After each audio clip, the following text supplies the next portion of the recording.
here, focused on my own way, with never looking back to those who lived in fear. There was nothing I could do, there was nothing you said that could make me realize how much lucky I was. Just out of reach of the fire, was not aware of the nightmare.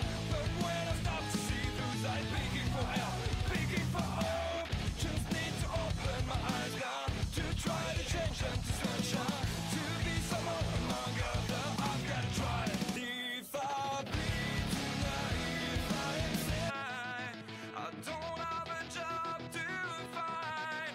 And if I work tonight, if I'm so tired tonight, I'll fall asleep when I'm home, when I'm home.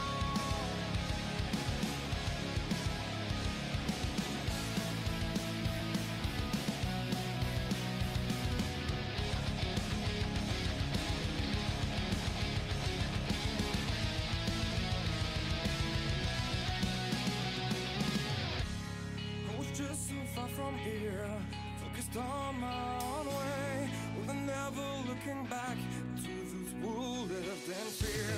There was nothing I could do, there was nothing you said that could make me realize how much lucky I was. Just out of reach of the fire, was not aware of the nightmare. But when I stopped to see through sight, begging for help, begging for hope, just need to open my eyes now to try to change them to sunshine, to be someone among others. I've got to try it. If I bleed tonight, if I am sad tonight, I don't have a job to find. And if I work tonight, if I'm so tired tonight, I'll fall asleep when I'm home, when I'm home.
Well, ladies and gentlemen, welcome here tonight. We're live Charlotte, North Carolina. Well, Concord either way. It's about right there side by side from each other. We're at Charlotte Motor Speedway here. ExtremeMotorsports99.com. Xfinity Series racing action going to be live here tonight. Partly cloudy skies here tonight, so looking pretty good under the lights here at Charlotte.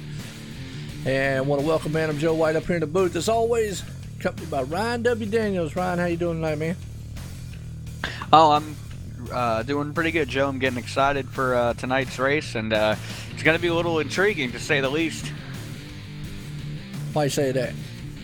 Well, with the introduction of the updated Xfinity car here in Iracing, the Iracing gods have decided that we will not be using a normal setup tonight, and these gentlemen are going to be using what's called the baseline setup in these cars, and from my understanding from the drivers' feedback, it's going to be a really tight race.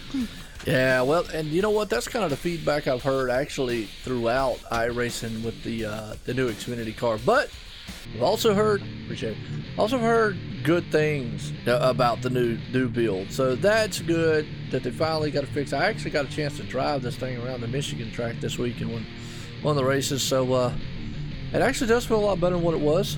So it'll all be good. And to answer your question out there, Christian, in the chat, Bowman Gray Stadium, yes, is about 30 to 25 minutes from where I'm at in Winston-Salem, North Carolina. So yes, very familiar with old Bowman Gray there. A little short track. Yeah, Bowman Gray puts the short track, man. That thing isn't it true? It's like surrounding a football field or something. I believe it is. It's about the size of a football field, really. I mean, it's probably about as, the track itself is probably shorter. But, yeah, it has some awesome racing. I always got a good crowd there for like short track racing there. But, speaking of the track we're at here, I'm about 50 minutes away from it. So, kind of there in the middle, man, where all the most of the tracks are here and a lot of teams. And what's going on, Tim? How you doing out there? But, hey, if you missed it, we had the SRA 410 sprints over there with the Showtime Shootout Series. Came from there over here live, man, for ExtremeMotorsports99.com action here tonight. We got Charlotte Motor Speedway, and hopefully we're going to have some good racing, because as I look out there right now, it looks to me like we've got 29 bad, fast guys and some bad, fast cars going to fly around a bad, fast track here tonight under the lights. Yeah, that's definitely going to be the case, and got a driver on the pole for tonight's race, Joe, that you're very familiar with. Brian Johnson took the pole tonight at a 27.325. And you got old Cameron Hearn right there behind him. So two men we know a lot about, and actually the third one there, Mike Rominger, becoming Mr. Extreme. So not a lot of them in here, but Brian Johnson definitely runs over at the Racing Freak Sim Racing League, sponsored by Stock Car Racing Experience. Man, they got Cup Series there, and actually Brian does run in the Cup Series here at Extreme. So this might be his debut here in the Xfinity, if I'm not mistaken. Yeah, I believe you're right. I can't recall that we've seen Brian in the Xfinity car. We may have seen him once this season, but I can't recall if we have or not, to be fair. But you're right. Brian runs the Cup car. We've seen how good he can be running over there with some of the very high talented drivers we have in the Cup division. Definitely could be Brian Johnson tonight if this is his debut. Definitely already putting himself in a great spot to try to maybe get a win in his debut by starting out in front. Well, we got a star-studded field. Folks, like I say, they've already went through the qualifying. So qualifying order, obviously, Brian Johnson's on pole for tonight's race. But they're in the midst of the drivers' meeting here. How much time we got left there, Ryan? Oh, we've got about 4 minutes left until we grid. All right, good deal. Well, tomorrow night, going to be something special. And I know Ryan's over here, man, chomping at the bit. because I'm going to hand him the keys to the OSR Network Kingdom, so to speak. As tomorrow night's Dre broadcasting something, I don't know the last number. Anyways, the sponsor title of the race here at ExtremeMotorsports99.com for the Cup Series tomorrow night is going to be sponsored by Dre Broadcasting. And we're going to be broadcasting it. I will be up here in the booth, clicking all the buttons and all, and I'll be here. But Sean Shulu from Dre Broadcasting is going to be up here in the booth with Ryan W. Daniels. And those two cats are going to be calling pretty much most of your action. Like I say, I'll still be here and chime in every once in a while. But we'll see how long I can stay being quiet. Odds are, folks, it's not going to be very long, let's be honest here. But it is going to be definitely interesting as what I'm going to call the Ryan Daniels era may begin here for OSR Network as me and Sean Zulu get to do a one-off event and call a full race here for the ExtremeMotorsports99.com. I would be lying, though, if I said I wasn't a little bit nervous. I do play off of being second hand to Joe up here every now and again, and it's gonna be a little different for me to have to be the lead, so hopefully Sean and me can get it done. But we did last night with the Dre Broadcasting when they covered the truck race. I joined them last night, so definitely looking forward to having the opportunity to work with Sean again here. Oh yeah, definitely. Like I said, you know these drivers, you know this league, you know what's happening out here as always. And, you know a lot of these guys. And Sean, I've seen him he can do awesome play-by-play. You do great with the analysis and whatnot. We'll give a shout-out to our title sponsor here, TN Designs, Racing Designs and Graphics. Check those guys out to look for a paint job being done here on iRacing, TN Designs. But looks like we're almost getting set here to go green flag racing here at Charlotte Motor Speedway here. Under the lights here. Concord, USA, partly cloudy skies. Brian Johnson, the man. I used to call him Byron Johnson for some reason. Don't know why. Don't even know where I got it from, but hey, he used to say it. 29 bad fast boys and some bad fast cars on a bad fast track. One heck of a race. And Ryan, I'm getting kind of pumped up because, man, it's going to be, and no, there is no stage race. Yeah, it's going to be definitely an exciting event here tonight at Charlotte Motor Speedway. Definitely, like we mentioned, with the setup they're using and whatnot for these cars, it's going to be a little bit different. But, you're right. The update that they've done to these cars, from my understanding, with everybody saying, you'd almost rather have it be tight at this point compared to how bad it was for a little while there with how loose these cars used to be. Now with it being tight, even if it is just because of the setup they are being at the disadvantage of using tonight in these cars, it's definitely going to be interesting to see what these guys can do with these updated Xfinity cars now that the racing has been brought back to this division. Absolutely. Well, we saw last week, and they had a good race. Actually, I called two races there with the Xfinity car last week. We were off on the Extreme Motors. Yeah, we were off last week. Was it last week or the week before? I forgot. It was last week we were off because I was away. Yeah, that's right. Yeah, that's right. My bad. I had to remember. I'm getting old. Yeah, I mean, when you're asking me to call a race and you can't do it, I mean, I don't know. Is youth outlasting experience, Joe? Just because it's a Dre Broadcasting sponsored race, man. Don't get happy now. What's wrong with you, man? Just poking some Lord fun. of mercy. Look, folks, tell you what. Get a man a little bit of the inch, man. He takes 9 million miles. I tell you what. Well, I tell you what, folks, I'm taking a look, and this is even for you, Joe. We're gridding up. It's time to get going. Absolutely. About to get set here to fire off on all 8 cylinders here tonight under the lights at Charlotte. Let's get our running down order here because Brian Johnson puts it on pole here. Cameron Hearn starting in second. Mike Rominger right there, Mr. Extreme in third. James Thorndike in fourth. Davis Richards right there in fifth. John Houston, we know that, the old crafty veteran, starting in sixth. Mason Witzel there in seventh. Bryce Senesack starting eighth. Nick Hunt, hey, the one man with the one hair flying in the wind, starting ninth. And old Matt Hoover, he's already won one here at ExtremeMotorsports99.com. Xfinity rounds out the top 10 as we look through the rest of this field. Like I say, 29 bad, fast drivers and some very bad, fast cars out here under the light at Charlotte. Ryan, what you think, man, this race is going to be like out here? I mean, it's going to be definitely exciting. I think to be able to really judge how these cars are going to be and how these drivers are going to handle it. It's probably going to take a run. Hopefully, we get a decent green flag run off the start. These guys have the opportunity to really look at how these cars are handling, and we'll have the opportunity to really get a feel for them, so that we don't have a caution early where these guys have to keep testing these cars on a short run, because over the course of the race, that's not going to be all that valuable information to you if you keep having to just keep doing restarts. If the cars are really that tight, it's going to take some laps for all of these guys to really get a feel for how the cars are going to be. So a lot of these drivers are going to be looking for that early on. Yeah, absolutely. Well, pace cars taking off here. We're getting set to sail here, folks. We got 150 laps around this 1.5 miles, I'm going to say, mini-style super speedway here under the lights of Charlotte Motor Speedway, Concord, USA. Folks, are going to get some Xfinity-style racing here at OSR Network style, man. I'll tell you, it's going to be awesome. These guys, man, some nice painted-up cars up there. As we're seeing these guys, I mean, like I say, 29 out there. That's a pretty good field of Xfinity Series drivers that are about to make headway here tonight. Yeah, that's for sure. And I've got 30 cars taking the grid. Okay, well, I didn't know if one of the admins was still in here, but you're right. That's why I said 29, but I am showing 30. So is it 30 total? There's no yes, admin? Sir. Okay, so then we got 30 then. I usually take one off because of the admin, but I didn't know if there was an admin actually in the track. That's why I normally say it that way. But, yep, right, 30 bad fast machines out here. Stand corrected on that one. Pace cars coming out of turn number 4. Going to make that hard left turn off on pit road here. And it's going to send these, I call them the mini-style, medium-style monsters here. Pace cars in.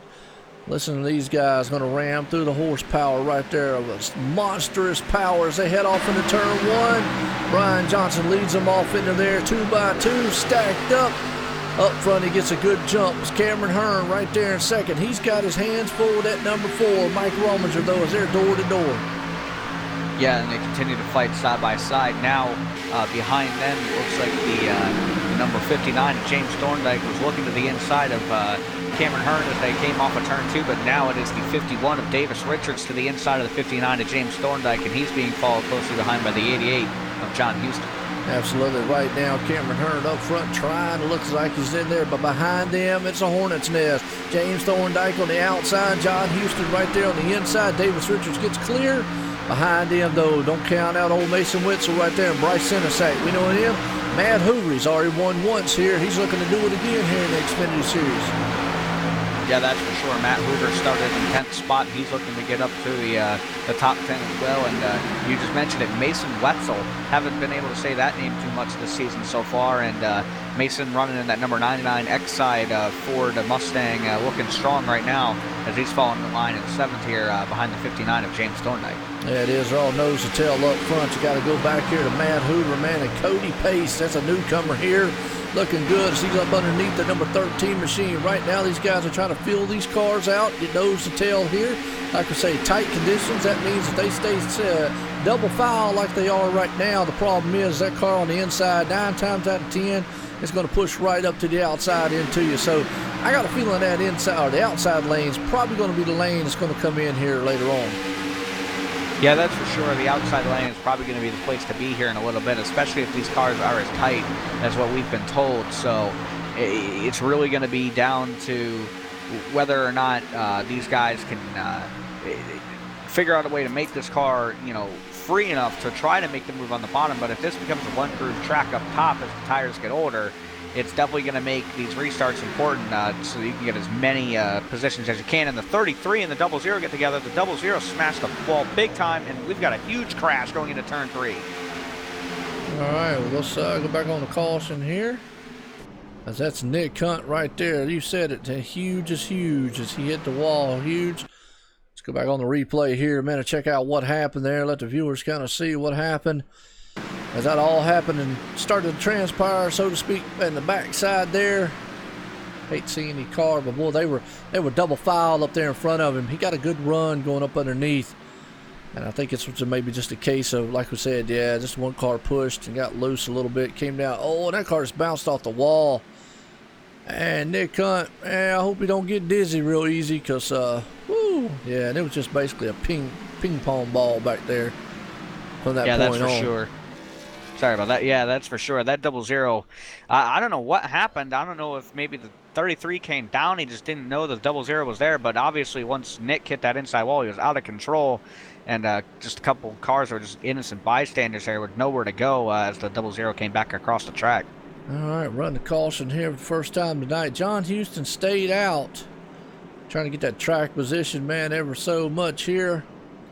Well, as we did, man, a couple weeks ago.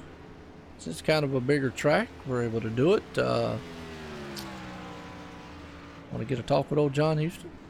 Yeah, that's for sure. Let me go find him down here.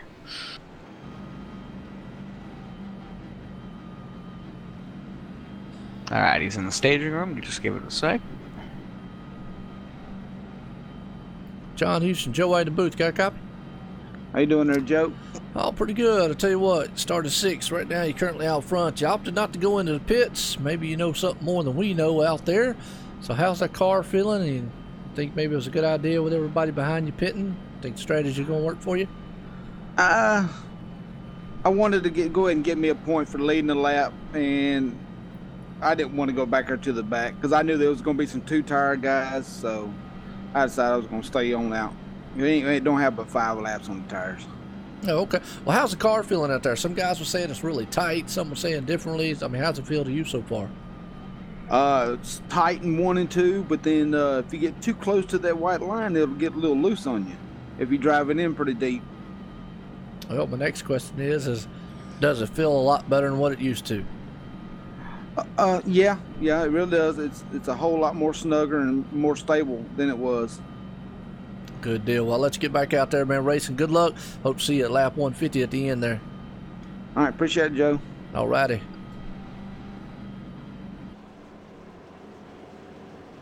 Well, good info there. Basically, like what we was talking about earlier, definitely tight condition. But if you do, man, push it into turns, get down there below the line, which is the apron he's talking about, it will snap out from under you. So maybe what he's probably saying is later on in a tire run that they might get a little loose. But you know what? Sometimes it can play the opposite. They think it actually get even tighter as the run goes on. But basically stayed out there, Ryan, to get him some bonus points. Didn't want to be marred back in traffic. If these things get tight, here's my thing, excuse me. If these things get tight, track position could become very important over tires. So staying out might not be that bad of a play. Yeah, that's for sure. The question's going to be, obviously, is how good are these new tires here on this restart? And, you know, for somebody like John, he said it, you know, only 5 laps on the tires. It's not too much, but if this car is as tight as you say it is, or as we may have heard, you know, it is totally possible that these things are going to wear very, very quickly. So the question will be, will 5 laps be really the gauge of how long you want to stay out on tires, or is it going to become, as you just said, a track position game where you have to come in each and every time to get 4 tires, and you need to make sure that you get as many spots as you can on these restarts, because once a run sets in, it's going to be almost impossible to pass. And that's what I'm saying. Track position becomes a play, and I noticed you got your favorite word back for sure. Do I really? Yeah, I know. This is funny. That's okay. Everybody's got to have their nick. You know what I mean? I guess. I didn't even notice. I know. You'll be all right. Hey, I got to have something to mess with you with. All right, well, we're coming to 3 and 4, and I'm going to hand it to you for the restart. Yeah, absolutely. Well, we're coming out of here. Pace car's about to take the hard left turn on the pit road. Old John Houston, we'll see if it pays off for him. He hammers through the gears there. He is gone out front. He's got Mason Witzel right there. Stayed out with him. So let's see if this old move paid off. And like you said, out front there, if these things get tight, the thing about it is, though, trying to pass that guy up front as the run goes on, it's going to be very hard. But look at Cameron Hearn. He's trying to prove him wrong. As he heads up front, he's going to battle it out with Mason Witzel. In the front 6 or 5 get single file heading off into turn 3. Yes, they do. You got John Houston out in front being followed closely by his teammate there in the 99, Mason Wetzel, and not too far behind them. Now making the move on the outside of the 99 is Cameron Hearn, that 67. And Cameron looking strong here on this restart so far. I'm not sure. I believe the 67 pit, so clearly right now those 4 tires are looking really strong here on this initial restart. Yeah, back here looking at 9th to 10th spot. Good old Tyler C. Daniels right there, and Bryce Senesack in a good battle. Well, Matt Hoover right there on the outside. Richie Evans is right there near him. I think somebody, Ryan Broderick out there. Yeah, look, John Marine, he noticed it, found it, picked it out of the crowd. The Tide Ride out there. And everybody loves the Tide Ride for some reason. Hey, that just must be some favorite style paint job. Yeah, well, I mean, I'm partial to the Tide Ride myself. I wish I had a good enough paint job to run on it. You know, all the wall trip days and stuff like that. That car is pretty cool looking. And Ryan Brock's making it look really good right now as he continues to race in close quarters with his teammate there in the 13 car, Matt Hoover. Well, I'll tell you what you're seeing here is probably some of the stuff you'll see tomorrow night, because we're here again, Charlotte Motor Speedway, for the Cup Series action again, folks. It looked very good. I got old Thomas Wagner out there. Haven't seen him in a while as he blows past old Richie Evans. Whoa, the reason he does is because we've got a car slow. Might have hit the wall. No caution. Did you see anything up front there, Ryan? You have to go back and watch the replay, because I don't know how that wasn't a crash. They had number 4, right? Whoa, yes, sir. In the 90s in the grass now on the front straightaway. Wow, I'll tell you what. Well, let's go back on the replay on that number 4, like you said. We'll go back and watch it, because I noticed I was watching Thomas Wagner. He blew right by Richie Evans in the front side field there, man. Got checked up. Oh, yeah, it looks like what I'm seeing. I caught the tail end of it there. We'll go back a little bit further. Looks like the Ford machine. That's old Mike Rominger right there, Mr. Extreme. He's going up underneath the 99 at the time. 99 being Mason Witzel right there. As they're door to door heading off into the turn. And a good battle up front. So like I say, I was fanning through the field. And they were battling it out up front. That Ford gets a good run. And I think this was maybe just a case of he got a good run going to the turn and pushed. Had to get out of the throttle. 99 got a very good run right there. Almost ran. Well, I'll tell you what a driving job by the Ford. You're right. Wow, and almost Ryan Broderick. I don't know how in the world he missed that car. Wow. Yeah, it was a great driving job there by everybody. I mean, that was right. They were, 2-3 wide right behind that. That could have been massive had Mike not been able to get that car under control and the 34, or the 32 been able to miss him. But Thomas Wagner passed all those cars there, got loose coming out of turn 4 after making that pass down the back straightaway, got himself in the grass, and looks like that 90 machine is now running a little bit slower than it was. But Thomas now repassing the Ford car back up to 14th here, as up in front of him, this field's starting to spread out just a little bit. These guys are starting to kind of find their niche groups, if you want to call it that. Yep, good battle going on here. 4th, 5th spot. You got Davis Richards looking on the inside of the 99 right there. Looks like it's going to take that spot away. He's bringing that number 9 machine. That's Bryce Senesack. We know who that man is. He's a past champ in the truck series here at Extreme Motorsports 99.com. Well, he says, I want more. I got around the 99. He's on the inside door-to-door, battling out with Birdie's Construction as they storm off down the back stretch here. 2-2, we're under caution. Yes, we are, and it looks like Brian Johnson might have been involved. There was a few cars that crashed. Actually, no, Brian was pitting at the exact same time this happened. There was a couple cars spinning, and I haven't gotten an exact number yet, but there was 2 or 3 of them. It looked like it came out of turn 4 there. I know one of them's got to be the 77 machine, so we'll go back on him. Yes, sir. It started with the 77. I just saw it. Yeah, he's all tore up. So let's go back here. So we're in the caution again. Kind of racing we're seeing here, they're close quarters. You think you're away from each other. And he's got Ethan Kurtz right there near him. Ethan Kurtz got that car machine. Boy, I don't know how they didn't make contact. Well, Ethan came up underneath him right there. Getting a good run as they're side by side going to the turn here. Well, he gets a good power move. It looks like he just drove that thing in and it went high. And the 27. I don't know if you saw that, but the 27 just barely, no place to go. It's barely got collected right there. But it looks like the 77, when he was battling with Ethan back there, he drove that thing into the turn very hard, and we were talking about it, pushing. The problem is when you drive it that high, well, you're going to push it right into the wall. Yeah, unfortunately, that appears to be the case there. That 77 got into the wall, and it just car just snapped out from underneath him. As you said, nowhere for the 27 of Nicholas Caldwell to go, and just got involved there. Unfortunately, now had to tow the 27, so he's going to have to take his fast repair rather early here in this race.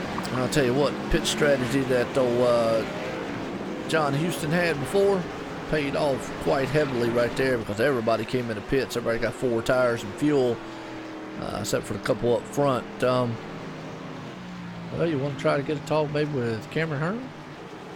Yeah, we'll go try to get a talk with Cameron.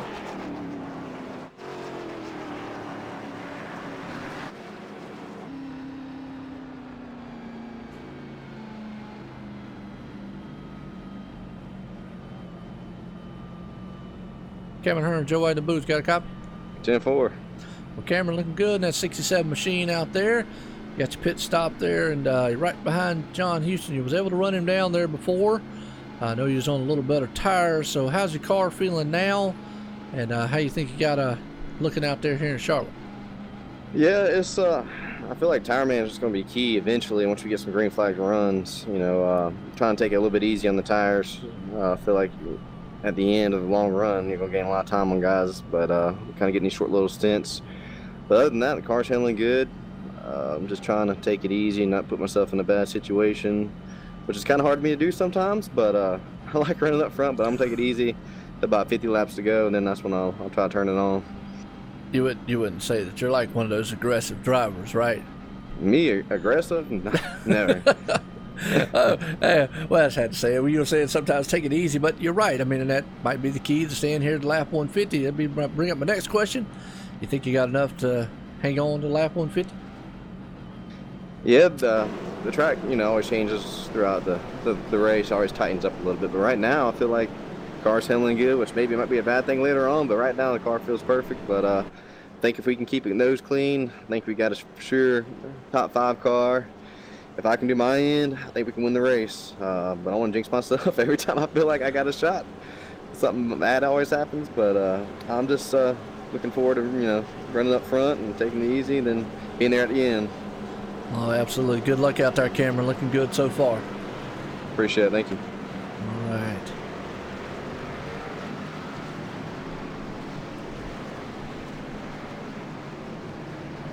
Well, I tell you what, Ryan, right now, though, man, a man sitting up there, Cody Pace sitting there in second spot. Looking really good here, and as always, so definitely want to give a shout out to him. So he's starting in that number 15 car, the Wrangler machine.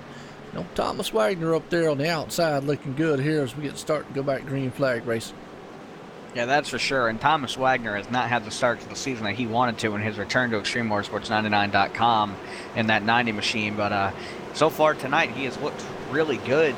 Started in 23rd, now finds himself in 4th for this restart. And we saw that move that he made. If he can keep this car clean and keep it up at the front with his track position, Thomas might be one of those guys who may be within a shout of going from a couple of bad finishes early on to maybe even trying to race his way into the chase here tonight. Absolutely. Pace car's coming out of turn 4 here. Set a sail again. Let these machines roar to life here as we're hearing them come to life. John Houston hammers through the gears here. Takes off. Gets a good jump out there. Cameron Hearn. He's got Cody Pace all over his back deck lid, pushing him to turn number 1. Don't count out Davis Richards, though, as he fires on the inside of the 90 machine. Boy, he caught that apron, and that could have been heavily disastrous. Yeah, definitely that 51 clipped it, and we saw him get a little bit loose there. A good save and a good job of hanging on to it there by the 51 of Davis Richards, and now being passed to the outside of him by the 09 of Bryce Senesac, but Davis going to fight back hard on the inside, and they're all going to get a run right now on the 90, who got really loose coming out of turn 4. They did side by side, 51 minute 09. They are door to door wheeling around here. Ryan Broddick's right on the backside. Boy, that 51 closes in a hurry on the 90. The problem is, lets the tide ride go high, and he's going to shoot by both of them as they go alongside with the 90 machine. Thomas Wagner has to hang on to that thing. Yeah, he's trying hard, and he's getting loose as they come out of turn 4. Wow, the 90 able to hang on to it. He is in the grass.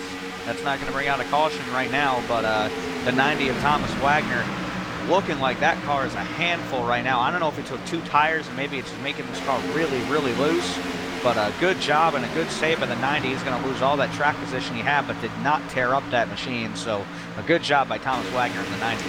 Yeah, he did, man. He held on to that Toyota power right there a little bit as he went mowing the grass, as I like to say.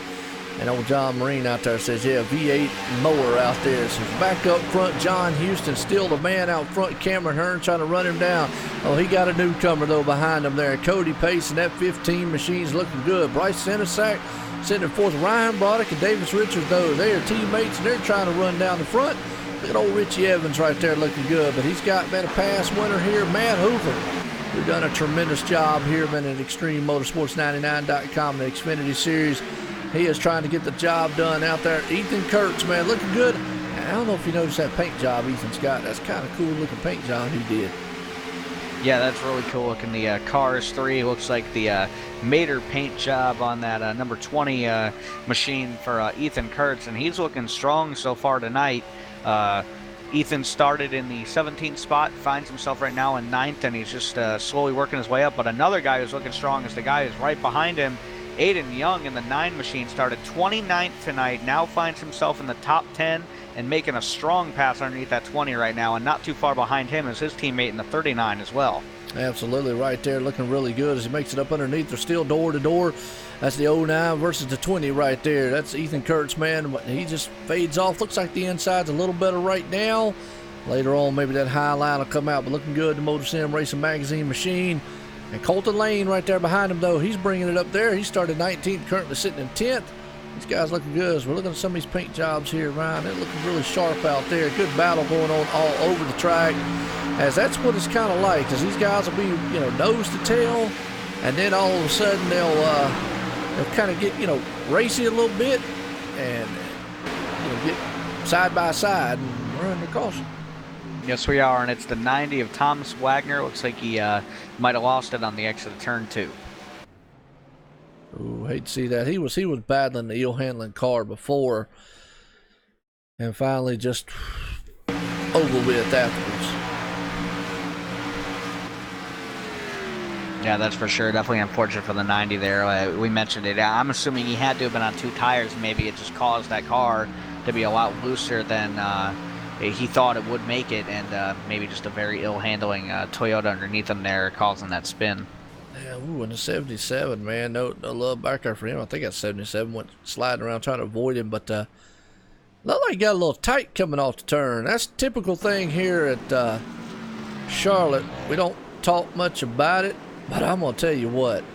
Every caution, these guys are not taking it for chance. They're coming in for tires, so tires must be of a premium here right now, and why not? If you're the leader, hey, come get 4 good years, man, and splash of fuel and bring that thing to the front. Yeah, that's for sure. I mean, we hear him calling on Fox Sports all the time. There, Jared Waltrip likes to call him 4 Mr. Feel Goods, and that's definitely looking like what they are right now. They're making these cars feel good whenever these guys come in to get tires, because everybody comes down pit road again. The only guys to stay out right now were the 64 of Michael Knight, the 99 of Mason Wetzel, and it looks like the 25, maybe? Yeah, the 25 of David Elliott and the 00 of Nick Hunt all chose to stay out. Now, I'm not sure if all those guys are on the lead lap, but I do believe that Nick is going to be gambling on getting the wave around here. All right. Well, Michael Knight, the man out front, and not a bad choice to stay out there. And we was only under, maybe, what, 8 or 9 laps, maybe? Well, as we say that, here he comes. I think he just stayed out there to get some points. Yeah, I have to agree, and I'm going to say that's probably why the 00 stayed out, knowing that those top 3 were only going to stay out to try to get a bonus point if they could. That will put the 00 of Nick Hunt back on the lead lap when he gets the wave around here, and the leader, when everything cycles back out, will be the 88 of John Houston, and he will be side-by-side with the 67 of Cameron Hearn. Yep, absolutely. You're right, Tim. Fuel can play. Problem is, fuel won't be a factor if we keep getting short cautions like this. Tires will play more of a factor. So here's the thing with the new build, from my understanding, about 10 to 15 laps, tires are gone, or they start going. So that's the biggest difference between now and what it was. So it's probably why these guys, man, are every caution coming in and getting tires. Yeah, and definitely if you're going to get the 4 fresh tires too to make these things as stable as they can be, you're going to fill that tank with fuel. You probably won't see anybody not take gas until late in the race and really take that gamble, because we saw how loose the 90 was right there. That's basically how it's going to be if you take fuel out of these cars. At least the way it used to be before the last build where they were already loose. The older Xfinity cars would get very, very loose if you came in, got 4 new tires, and had a low fuel load. So could definitely be the same type of deal here with the updated car. Yeah, absolutely. Well, right now we're looking at John Houston's a man back out front. I think Nick Hunt's going to get that wave around, and he does. So he gets a wave around. Cameron Hearn will back up here again, going to be in second. Bryce Senasack sitting there in third. Cody West fourth. And Davis Richard rounds out the top 5.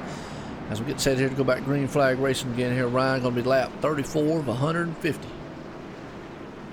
Yeah, these guys are looking really strong right now, and it's been a good race so far. We're not seeing a whole lot of wrecks due to guys being over aggressive or anything like that. It just appears that these guys are having just a tight condition that's forcing these cars up into the wall, and then once they get into the wall, they're very loose. Now, the 88 of John Houston just lagged out, and I have not seen him return to the track. Nope, I haven't either. He's way back down in 28th position. I've had that happen. I've had it happen on the stream, and people, you can't do anything about the internet. You can't do anything about computers and networks. Can't do anything about Mother Nature. Those are kind of 3 things you really can't do much about. Let's watch from the dash cam on this restart here. His pace car is about to head off in the pace pit road. It's all Bryce Senasack's going to lead them off to the start line here. Going to be lap 34 of 150. They hammer through the gears. Riding along with Cody Pace here as he's looking out the front side here. He's got that Alliance Motorsports machine and Cameron Hearn in front of him. He's trying to dive on the outside. He's got a man on the inside of him, though. That's Davis Richards, Mr. Birdie's Construction himself. Looking good side by side. Now I'll say real quick, man, I have to get all my play-by-play calling in tonight, Ryan, because it's going to be different, man, listening to y'all. Yeah, you're going to have to get all that in tonight, because that's going to be my job tomorrow, and hopefully we'll be able to do you proud when me and Sean Zulu, or Shulu as you like to call him, take over OSR Network for one night only, and it's going to be fun tomorrow night. But right now, you talked about the 51 of Davis Richards. Not too far behind him is his teammate in the 13, Matt Hoover. He's now looking to apply some pressure to the back of Cody Pace in the 15, and not far behind them, the 3 of Richie Evans and the 9 of Aiden Young battling for 6th and 7th. There they are, Aiden Young right there, man, on the outside, or probably right there behind him as Richie Evans right there in the 6th spot. Up front, like you said, Bryce Senasack's the man up there. Cameron Hearn sitting in second. Davis Richards, though, in the Birdie's Construction, looking good here as old Cody Pace is in the mix there. And Matt Hoover, like I said, he's 1-1 here. And Extreme Motorsports looking very good as Aiden Young makes that pass riding along with old Richie Evans. We saw that 9 machine going by on the inside. What's bringing the 8 machine, too? That's Brian Johnson. Folks, where'd he come from? As a pole sitter for tonight. Yeah, Brian Johnson caught up, or at least I thought he was caught up in something a little bit earlier. It looks like he may have taken his fast repair at some point to get the front end of that 8 machine fixed. But Brian looking good right now, sitting in the 7th spot. And we got a battle for the lead. The 09 of Bryce Senasack looking to the outside of the 67 of Cameron Hearn. Yeah, looking out the front windshield here, Davis Richards. He's going to fire on the inside there, the 09 machine, but that 67 takes it to the point. And looking good here at lap, well, it's going to be 38 of 150 there as he crosses the line this time by the 09 right there on his back deck lid. It's a good 4, 5, 6 car battle up front, folks, as these guys are getting it done. Cody Pace fires on the inside to 15. He's neck and neck coming down the back stretch here. He's got Matt Hoover, though, plastered all over on the rear deck lid of that number 15 machine. Yes, he does, and Matt Hoover's actually going to look to the outside this time, trying to run behind his teammate Davis Richards in the 51, and Aiden Young's now getting the draft off of these two. It looks like a little bit, maybe the draft coming to effect for some of these guys. As we see these guys get spread out, and then as guys get side by side, it pulls more cars ever closer. So Aiden Young now looking to the inside of the 13 as well here, as he's falling in the tire tracks of the 15 to Cody Pace. Well, you notice something, Ryan, I never ever make notice to the fact that, and I do appreciate, man, Aiden Young running it out there, always so Motor Sim Racing Magazine machine. And yes, everybody in the chat out there, look at the OSR Network machine go. Yeah, and I appreciate him doing that. That is awesome, man, to see that out there. So I guess it's the Motor Sim Racing Magazine machine and the OSR machine out there running with Aiden Young, and he's looking good doing this. He's sitting in the 5th spot. I've said it time and time again, and actually he's already won one this week, by the way. So I've said it time and time again. If he can put a complete race together, just be patient, get himself home. That kid can do wonders, man, in the machine. I've seen him do it right now. He's got some heavy competition on his outside, and that's Matt Hoover, because he's already got one win here so far in this series. So he's up there amongst some of the best here at ExtremeMotorsports99.com. That is for sure, and Aiden Young looking really strong, as you said. Started 29th, now finds himself riding in the 5th spot, fighting side by side with Matt Hoover in that 13 car. Perhaps, as John Marine in the chat likes to say, a little extra horsepower with that OSR Network logo on the hood of that machine. But Aiden looking strong so far tonight, and you know, when you talk about the competition he's battling with, these are the same kind of guys that he battled with week by week in the Cup division as well. So not too far of a stranger to see some of these guys that are running in the front right now. Yeah, the biggest thing right now is you might want to think about getting in line, because battling side to side right there for a long, long period of time, it's going to tear them tires up. And eventually, I mean, he's not going to have anything left here. So as we saw him fall off just right there, almost got into the rear deck. We did a Matt Hoover there for a second. But he's got the man on the inside, Brian Johnson. Now, Brian Johnson's another one there. Who, folks, I don't know if you know much about, races over at Racing Freak Sim Racing League, sponsored by Stock Car Racing Experience. Those guys, man, run Cup machines over there. And Brian Johnson is in the Cup Series here at ExtremeMotorsports99.com. So definitely a fast competitor out here and able to run. Right now, it's good battles all over the place, because Cameron Hearn's probably going to have some company as Matt Hoover in the grass. Yeah, looks like he got loose, and he's going to come back across the track. Oh, and he got nailed by the 59. Yeah, I saw him coming back up the track. He never had that car totally in control, but we're going to go back on the replay and see it. We were seeing him just kind of leapfrog, jump around, trying to get the machine.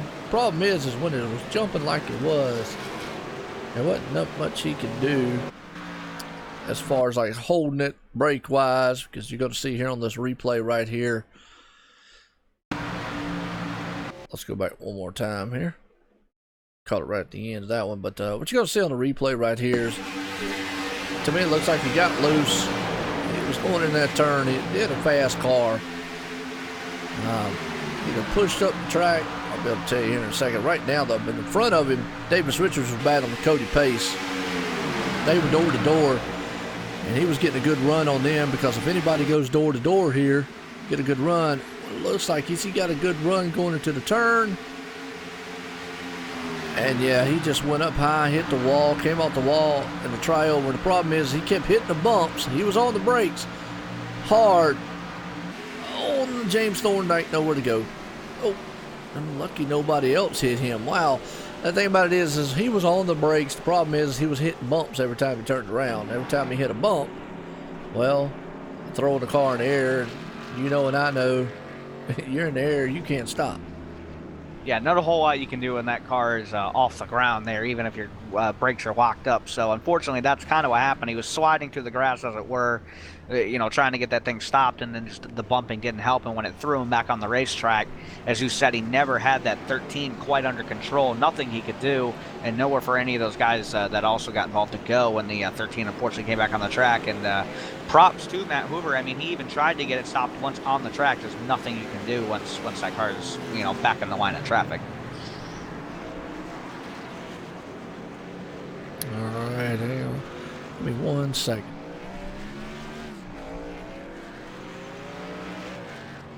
Had to answer my wife right quick. That's always important. I'm not married, and I know that's important. Well, today's my little one's birthday, so by the way, he turned 11. Well, happy birthday from a complete stranger who only works with his dad across the country. Well, okay, well, not across the country. Across the country? Yeah, what in the world? Okay, 8 states away. Let's go with that. 8 states away. Yeah, it ain't too bad. It ain't too bad. Across the country. Good night. You know what? I honestly, while we're under caution, I got to tell you something funny. All right. You and John Wimbish must be rubbing off on me really bad, and I haven't noticed it. Okay. Because when I was on vacation, we went into this little store that my sister wanted to go into, and the clerk there was the nicest lady that we had the chance to talk to pretty much the whole time. But she was talking her to out, me. right? No. Oh, okay, good. No, good. she was the nicest lady we talked to the whole time. And all of a sudden she goes, "So where are you from?" And when I said Massachusetts, her jaw dropped. She goes, "Really?" I went, "Yeah, why?" She goes, "Your voice sounds like you're from like the middle of the South, like South Carolina or something." I was like, "Am I speaking with a Southern drawl?" And it hit me all of a sudden that I totally was. So apparently working with you day after day has totally affected me in ways that I did not think it would. And people are beginning to notice. Hey, well, that's a good thing. I guess. Well, you know, we know your mom likes it. Oh, goodness. I know, we're big on that subject again, right? Folks, if you don't remember, man, watch some of the past last season broadcasts. You'll see what we're talking about. You know, one of the persons we missed out here, man, in the chat, and I have missed, and that's Becky. I haven't seen her out here in a while. I really miss seeing her out there in the chat. I mean, don't get me wrong, man, I appreciate all the other people out there week in and week out. But I know Becky was one of those out there, and I haven't seen Tyler Sifford out here, though, running, but yeah. Well, I do want to give a little bit of a shout to Tyler Sifford. I was trolling around on Facebook a little bit earlier, and I happened to see that unfortunately today Tyler was involved in a car accident. He is okay, but he did quite damage his car, so that would be one of the reasons I would assume that Becky is probably not here tonight, is that Tyler was involved in that accident. But he is okay. He's perfectly fine, but just wanted to send my well wishes to him and all his family, and hope that everything is okay. Yeah, I saw that on Facebook. Hate to see that, man. Hope he is okay. Definitely give a shout out to old Tim out there. Says birthday's June the 19th. So we're getting set to go back green flag racing here, Ryan. Going to be lap 49 of 150 here in the books tonight under the lights of Charlotte. Pace cars coming out of turn number 4 here. As a set sail, Cameron Hearn, the man out front. Old Bryce Sinisax right there starting in second. Ryan brought it with a hammer through the gears. Good start there of Cameron Hearn. Bryce Sinisax, he's got a pretty good start. The old Adidas shoe machine out there. And he's hoping he can run very fast with some shoes on, because he's going to need it, because the guys behind him are very quick. You got Davis Richards and Ryan Broderick here. Well, them boys have came over here to ExtremeMotorsports99.com for the Monday Night Thunder and have made an impact. But it is 3 wide in a turn 3. Is that going to work? Yeah, it's not. The 51's going to think better of it and back out of it, Davis Richards, but the 9 of Aiden Young got a huge run when all those guys checked up when they were 3 wide. Now Aiden's going to look to battle the inside of the 15 for the 4th spot. Yeah, he is. Aiden Young's going to look on the inside of that machine. Whoa, he drove up the track, got a little bit washed up right there. Almost could have collected the rear end there to number 15. Thought better of it, got out of it just in time. Well, I'll tell you right now, Davis Richards and Winner under caution. Yeah, and it looks like it might have been the 13 of Matt Hoover again. I thought I saw him go around at the back of the field. Man, I hate to see that. Not the night he wanted. Let's go back on the replay and see what we got. John Marine said back to work. Oh, I don't know what he's talking about. He had to go back to work. Well, watch the replay here. Let's see, man, if it was anything on him. He's got a clean car. That's the only problem is right here. Oh, it looked like, the 81. The 90 got the 81. Unfortunately, man, Matt was just a victim of circumstance right there, so to speak. Man, was nowhere to go. And unfortunately, that's probably going to do him in for the night, because he'd already used his fast fix prior on the wreck. So, hate to see that. Hate to see any driver get involved. And we know the rules here. If you cause a caution, if you are the cause of the caution, then you obviously get an EOL. And ultimately, it's a 3-strike rule, basically. If you cause a caution, you get an EOL. After that, then you get a black flag, and after that, you get removed. So, kind of how that scenario goes. But don't want to see anybody, man, get in those 3-strike rules. Yeah, definitely unfortunate there, and I'm not sure if the 13 would be called the cause for that, because obviously the couple cars in front of him checked up, but he was the one that went around to bring out the yellow. Not that it would really matter whether he gets the black flag or not at this point, because with all the damage he has, and he did in fact tow that 13 machine to the pit lane, that may very well, he's at least going to be a lap down, if not more now, in that 13 machine, and may very well have ended the night for Matt Hoover. Yeah, I hate to see that. Hate to see that for anybody, man, have that bad of a night. And, just They just don't want to see anybody, man, have any bad nights out there. Don't want to see anybody, man, have any bad accidents or anything like that. As always, we continue to ride under yellow here. Want to give a call to one driver I just noticed, Joe, in the top 10, and that's someone we haven't mentioned all night. That is the number 1 car of Dwayne Culberson, started 24th, finds himself in 7th. Good deal. Could you not hear me talking? I mean, I could not. Okay, you know what happened? Because I just sit here talking to Kubrick. I clicked off my mic on OBS, and every time I do that, I have to make sure I click back down to something else because I have full priority on OBS.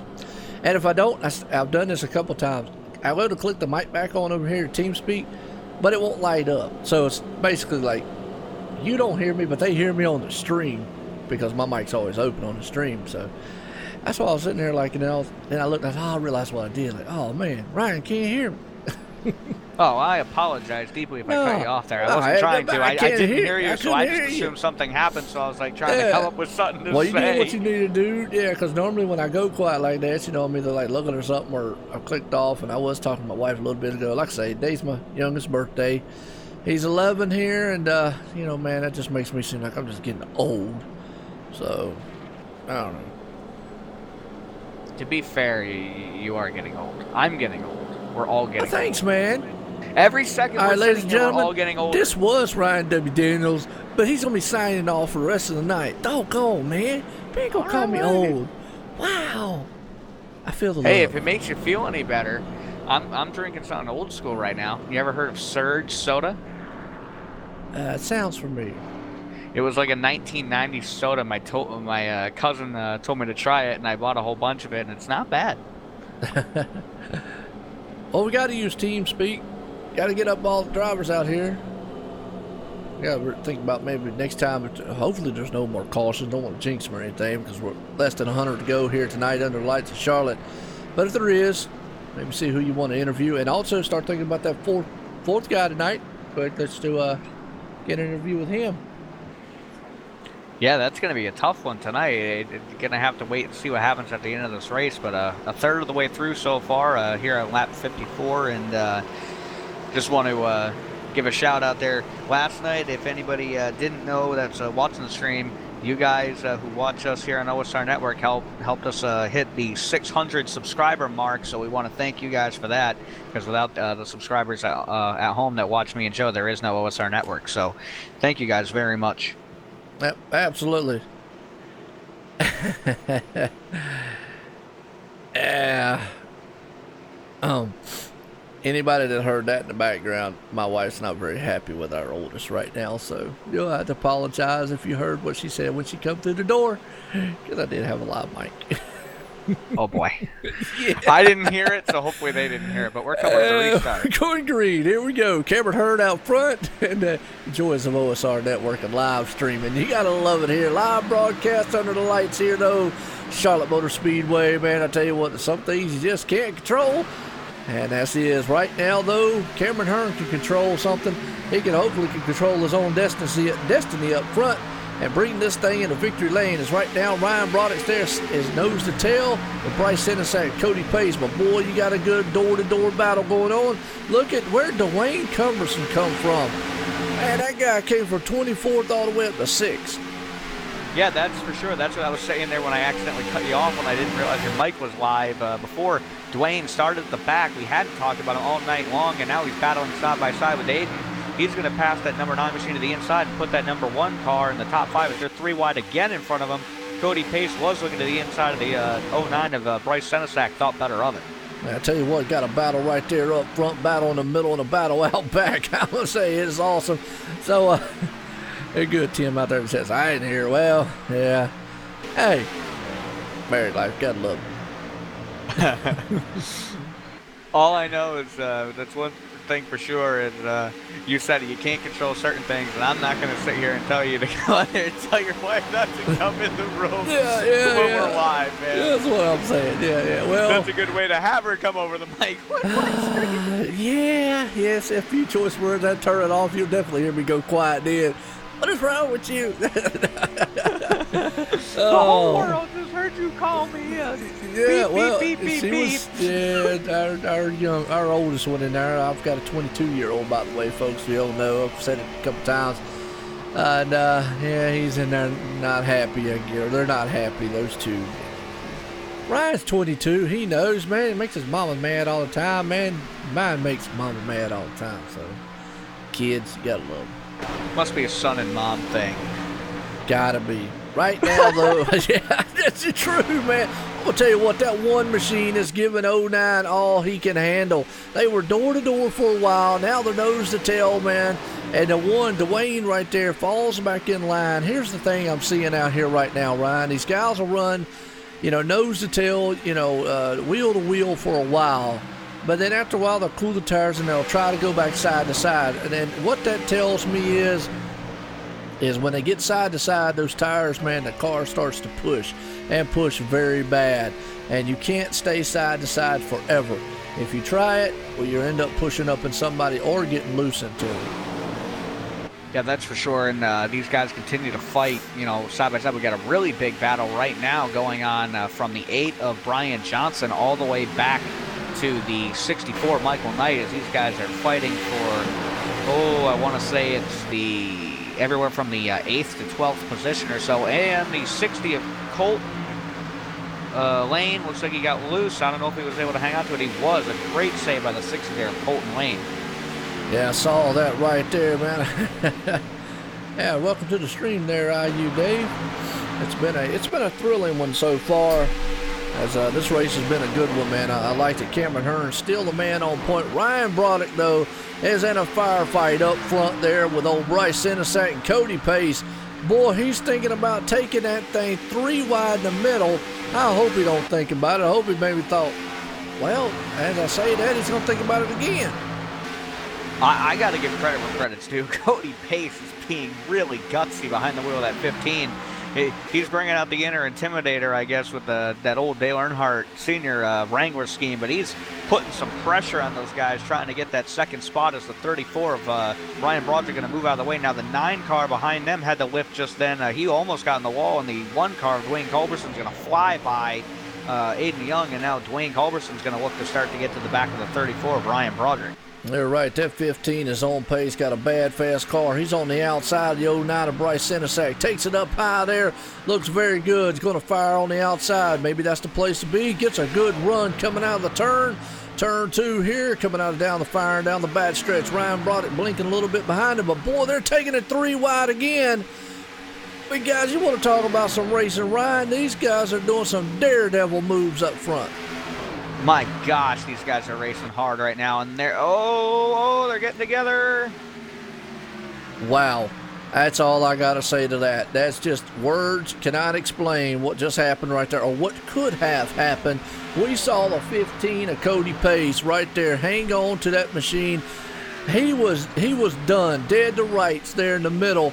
Pounded off the outside there. The 32 went on the inside with the 09. Or the 9 machine, 09 right there. It could have been disastrous. Held on to it. We're seeing some phenomenal driving jobs out here tonight.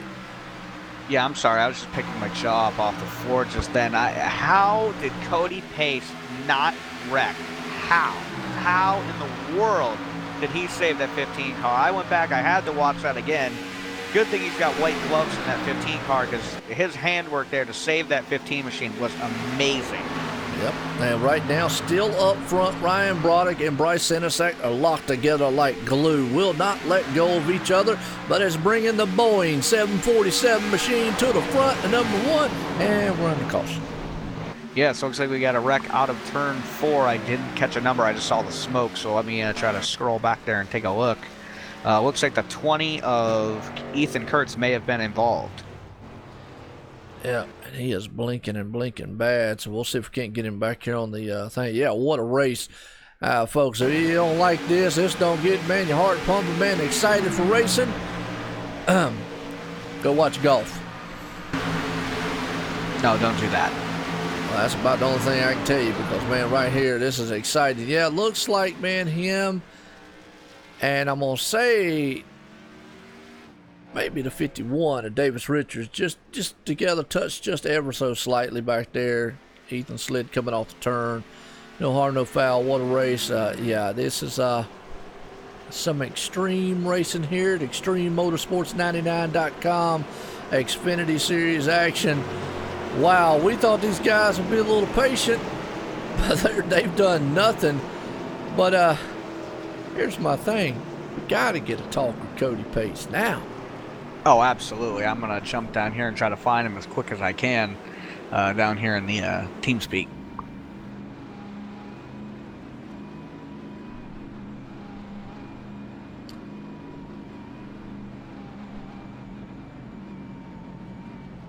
Cody Pace, Joe White and Boots, got a copy? Gotcha. Cody, are your nerves settled down now? Because after that move, wow is all we got to say. They settled down a little bit, but I think I'm going to start riding over here until about the last 20 laps after that happened. Boy, I tell you, you put that thing, it was a tremendous, awesome battling going on up front there. It looks like you've got a bad, fast ride in that number 15 machine out there tonight and looked very good.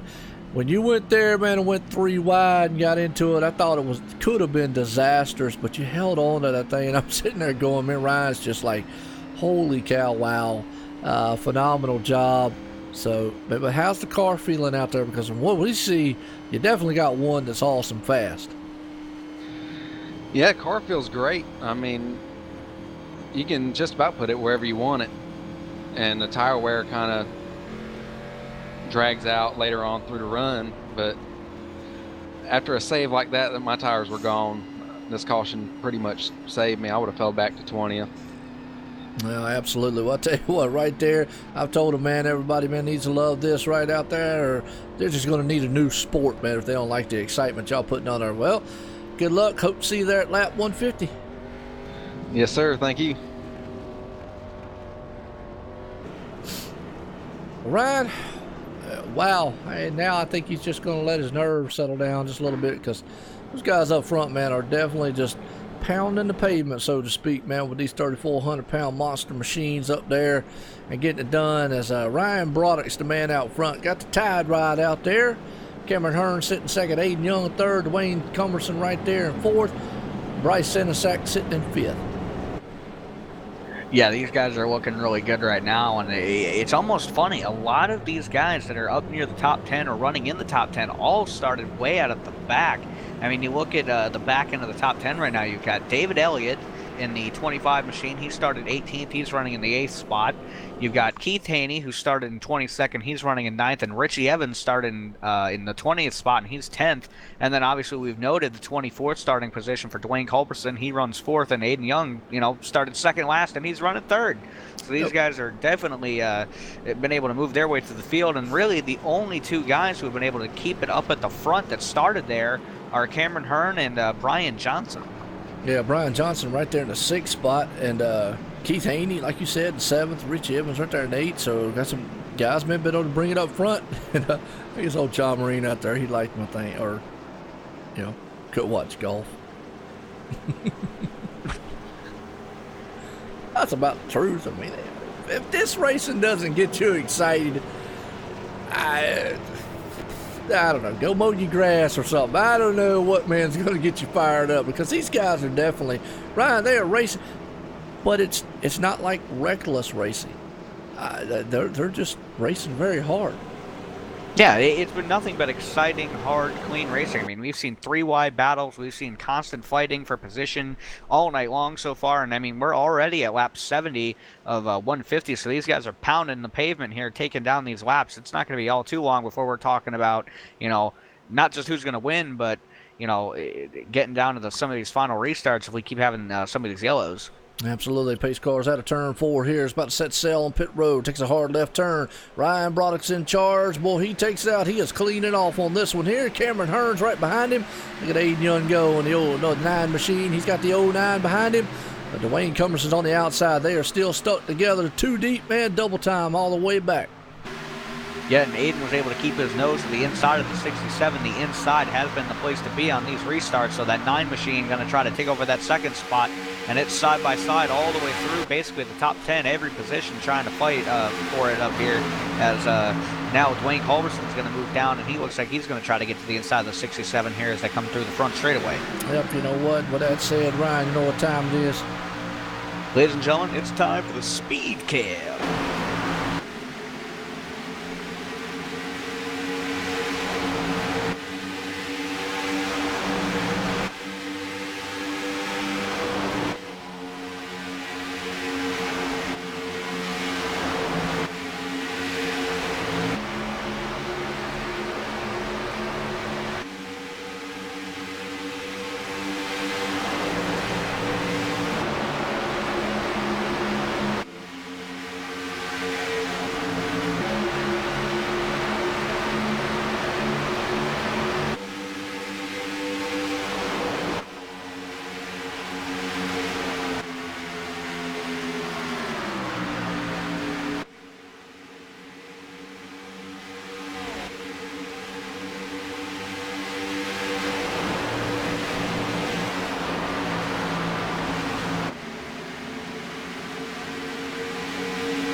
All right, ladies and gentlemen, we're back here. I'll tell you what, man, Aiden Young just nailed the wall. Let's go back on the replay there during the cranked up there. Force man speed cam. Let's go turn it to the caution cam here. So watching the 09 try to take that pass on the 32 here. 32 goes high coming out of the turn. Boom, hits the wall. 09 nowhere to go. Just kind of victim of circumstance there. 32 hits the wall. Aiden takes the lead. Might be all for naught though because he hurt that car. But like I said, like we always said when we come out of that, well, if that don't get, man, your heart pumping, man, your hair raised up on your arms, go see the doctor because you're going to need it. If you can't get to the doctor, go to the ER or ask your neighbor for help. I don't know. But either way, hey, like I said, if you're not excited, then I can't help you. Yeah, that's for sure. But I got to beg the question. Where in the world did the 87 of Keith Haney come from? He is now running second behind the 09 of Bryce Sennesack as Aiden Young continues to fall back. after the impact to the back of the 34 of Ryan Broderick, so that ailing probably that engine in that number 9 machine now. Aiden's going to need a caution here pretty quickly and hope not to be it if he wants to get that car fixed. Yep, absolutely. Right there, the 87 looking very good. Came from 22nd position all the way up to 2nd. Right now, he's all over the back end there of Bryce Senesac. We know as a past Truck Series champion here at ExtremeMotorsports99.com. And looking very, very good out front there, folks. As man, look at that 87 climb all over the back of that Camaro. That's the classic battle right there. Camaro versus Mustang. You got Ford versus Chevy. As the 87's on the inside, they're door to door, coming out of 1 and out of 2. That's for sure, and that 87's going to make the pass with ease through 1 and 2. Keith Haney on a rail right now. Whatever adjustments that crew has made to the 87 have definitely paid off. And obviously I'm saying adjustments like that because I'm being joking about it, because it's obviously a fixed setup. But hey, Keith Haney looking strong right now as he's going to lead his first lap of the night here at Charlotte. Well, right now he might have had to do some belt adjustments, man. Keeping up that pass he did right there, because he's flying very fast right now. Brian Johnson's closing in on the 09. Don't look too fast, folks, because behind him, guess what? Here comes a Wrangler Gene Machine. That's in that number 15. He is flying up there on the Jags. That's Cody Pace is back up in the 4th place again, and looking pretty good. And that Ryan's pretty good too, by the way. Yeah, that's for sure. And another guy I want to give a shout out to. We saw him have a connection issue. For sure. Huh? Doing that for sure. I'm sorry. I got to figure out why he doesn't keep saying that today. It's just one of those days for me. It's whatever. All I know is for a fact is that the 88 of John Houston has come from 3 laps down after that connection issue. He's gotten some wave arounds, got the free pass, and that 88 car of John Houston has now moved into, I want to say, may have just cracked his way back into the top 10. John Houston looking strong again here. He was a contender early. It may not be out of the woods yet for that 88, and he may be able to be within a shout of having a say in who gets the win here tonight. Yeah, it is. Right now, we're only at lap 87 of 150. Got plenty of time. Be patient. Don't get that car crinkled up or anything. Don't get caught up in anything. Right now, Bryce Senesac's got the number 15 on the inside. Well, the 15 touches that in. Whoa, and that's going to put Dwayne around. Yes, it is. Dwayne Culberson's going to come to rest on the dog leg there. Thankfully, nobody else involved, but definitely unfortunate there for the one car. The one guy who's going to be ecstatic to see this caution. Aiden Young in that 9 car fell all the way back to the 14th spot. He will finally be able to get some damage fixed on that 9 car. A big break for him, and but definitely unfortunate on the side of the 1 car of Dwayne Culberson, who's having a fantastic run up at the front. Yeah, what happened here is watching a replay here is that 15 he got on the apron, checked up the one behind him right there, the car behind him. It's just one of those racing deals, an accordion effect, so to speak. What's going on, Dre, out there? But those accordion effects, so to speak, out there that happened there was the 15, you know, the one had to check up, Dwayne did, so he didn't get him. Now, you were talking about John Houston. This is going to help him out tremendously, as now he cracked the top 10. So he's definitely going to be able to get out there and look good, man, in his car. So, hey, like I said, man, what's going on, Dre, out there? Who you want to talk to next? Pit Road's a busy place. I mean, I think we got to get a talk with the man who was leading there, Keith Haney. I don't know where he came from, but that machine looked like it was on a rail when he finally got back to the front. Well, go ahead. I'll let you bring him up and talk to him. Alrighty.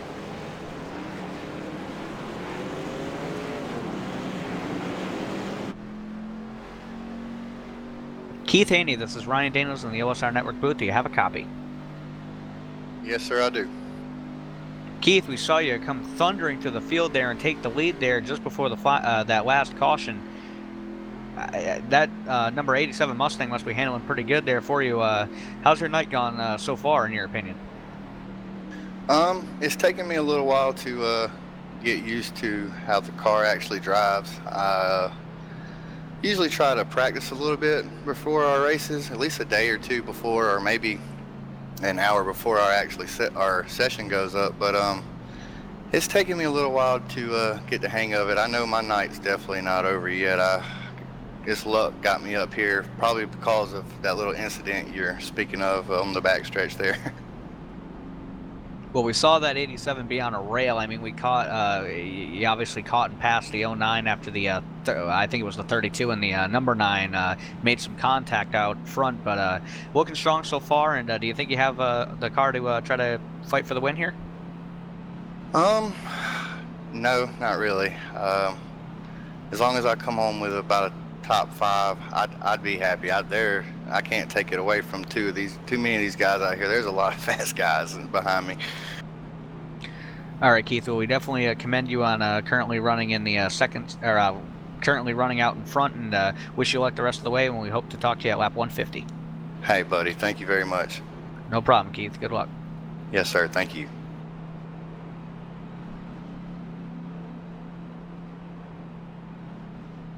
All right, Ryan. Well, I'll tell you, it has been a thriller here. Charlotte Motor Speedway, folks, here for the Extreme Motorsports 99.com for the Xfinity Series. Awesome race here, man. I tell you what. Wow.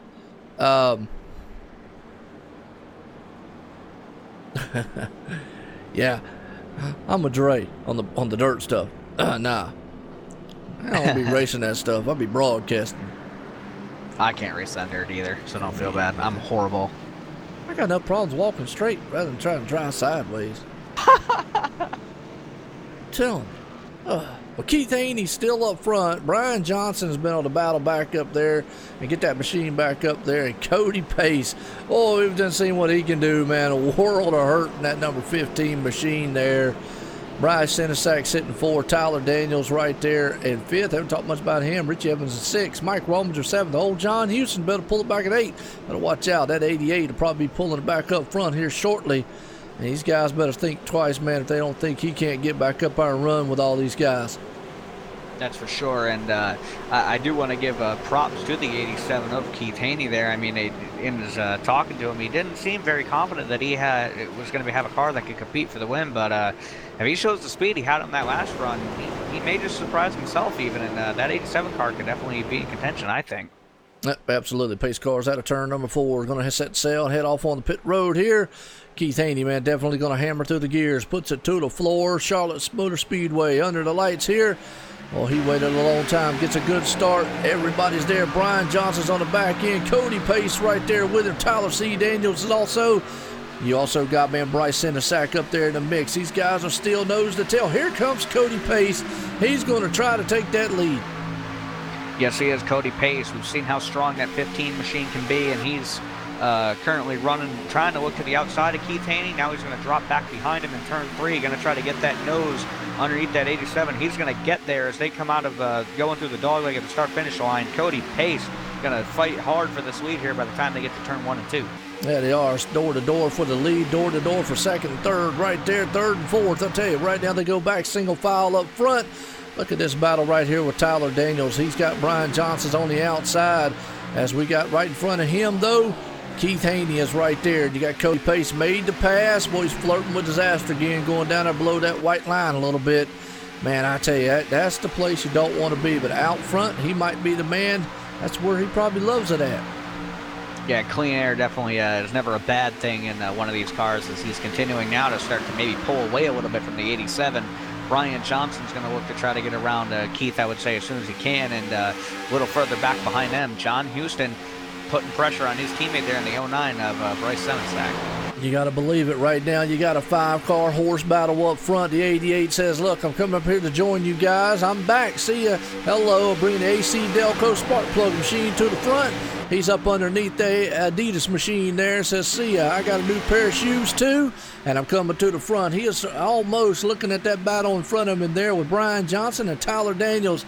And that 88 machine is on rails. He is bringing it to the front here. And if he can get around these guys, got a little bit of damage on that car, but it's probably not hurting him right now because he is definitely bad fast. That's for sure. And John Houston, that would be an amazing story to be able to say if John is in fact able to win this race, to come from 3 laps down after that connection issue, to come back and have not even just a chance, but more than a chance right now, running in the 5th spot to be in contention for this win here with what's about 53, 54 laps to go this time by. Yep, absolutely. Well, I'll tell you what, he's got to be very patient right here, though, because this is where you can get in trouble. When you get very close side-to-side, door-to-door action with 3 other cars, 2 other cars right there, because he has got 3 cars in front. He's got to be very careful getting the run. He knows he's got a fast car. Patience. He's still got enough time, man, to get around these guys. So being patient right there. Don't want to make the wrong move. Mess the car up, get involved in an accident. He's up underneath the 45 with Tyler there. And in front of him, Brian Johnson's on the outside, the 87. Awesome battling going on up front here. You're right, that 88. Cinderella story for him to be able to come back. We saw one of them already this week. Mr. Aiden Young did it 2 laps down, came back and won the race.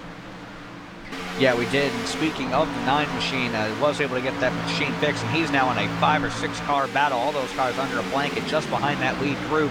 The 2 Alliance Racing Group teammates, the 3 of Richie Evans and the 4 of Mike Rominger lead it, followed by the 59 of James Thorndike, Aiden Young, and the 60 of Colton Lane also involved back here, along with the 55 of, I want to say that's James Haney. Yep, absolutely. Well, I'll tell you what, if you didn't see what I saw, Aiden Young got a run right there on the 4 machine because he got a little bit tight right there, and he had to get out of the throttle real quick. Good awareness by the 9 machine of Aiden Young. So we're watching this battle back here. You're right, it is a dogfight going on. The 60 machines back there, Colton Lane, Aiden Young, Mike Rominger right there becoming Mr. Extreme.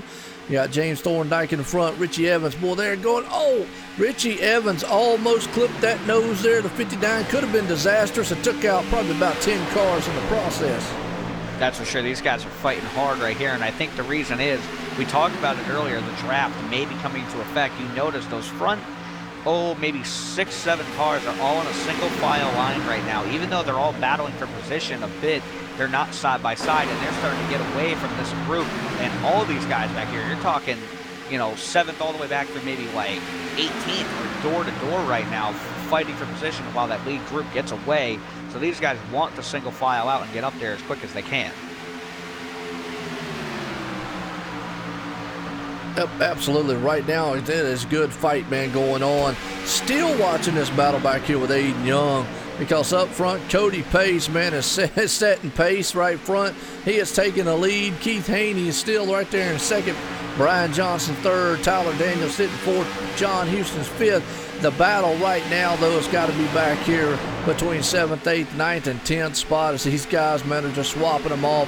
And you're right, John, bad, fast drivers with some bad, fast cars on a bad, fast track. And one heck of a race out here. These boys, man, are doing everything we want to see as race fans. I'm going to tell you, maybe iRacing needs to show NASCAR what we got going on here.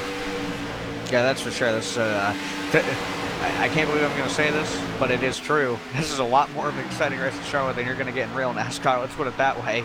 These guys are side by side, racing really hard, 3, 4 wide. Just a fantastic battle going on right now. And James Thorndike has been the beneficiary so far, moving that number 59 machine up to the 7th spot, getting around Richie Evans.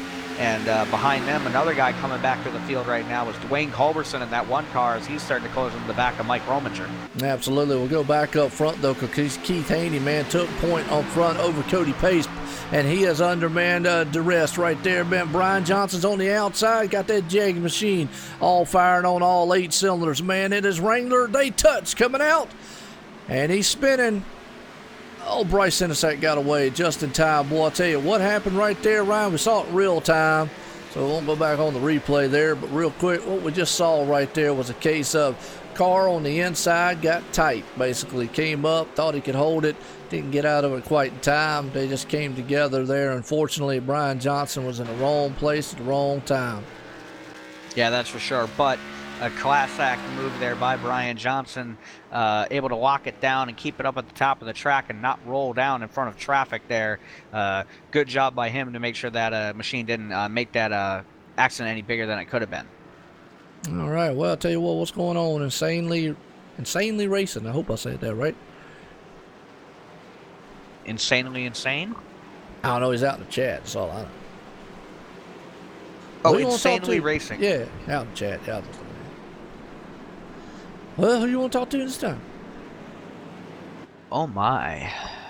Let's go with Tyler Daniels. We haven't talked to him all that much all season, and he finds himself in the 3rd spot right now. All right, go ahead. Bring him on up here. Alrighty. I'll let you talk to him. Okay.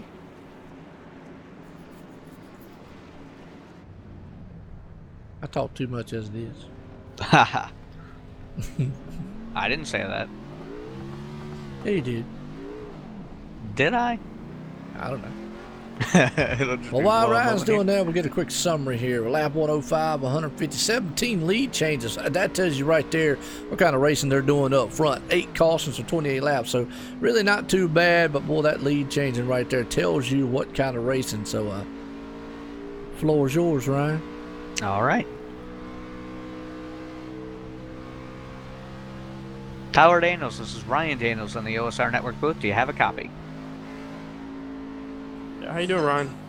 Oh, we're doing pretty good, man. We see you're running up in front in that 45 machine. You've been looking pretty good all night long. Finally got yourself some track position. Do you think you have what it takes to be able to get up here and try to get this win here in the final 40 laps or so? You know, I hope so. The Blue Bullet and I are working our way through the field and trying to keep our nose clean as much as we can. My biggest worry right now is old Keith Haney. He's up there rocking and rolling. He's consistent, he's smooth, and one of the better competitors by far, I think. All right, well, we definitely heard, we talked with Keith a little while ago, and he was a little hesitant to say that he would have a car that could win this race. And we've definitely seen you come into the picture here, the 88 pack up there, the 15 as well. What do you think you're going to have to do differently than they are going to do here to try to get yourself to win? Honestly, right now, this top 5 is so good. The only thing I can do is pray for them to slip up and make a mistake that I can capitalize on. Other than that, I'm just trying to keep my nose clean and drive with them and make a move when I can. All right, Tyler, well, we wish you luck the rest of the way, and we hope to get the opportunity to talk to you at lap 150. Yes, sir. Thank you, guys. Have a good one. Thank you, sir.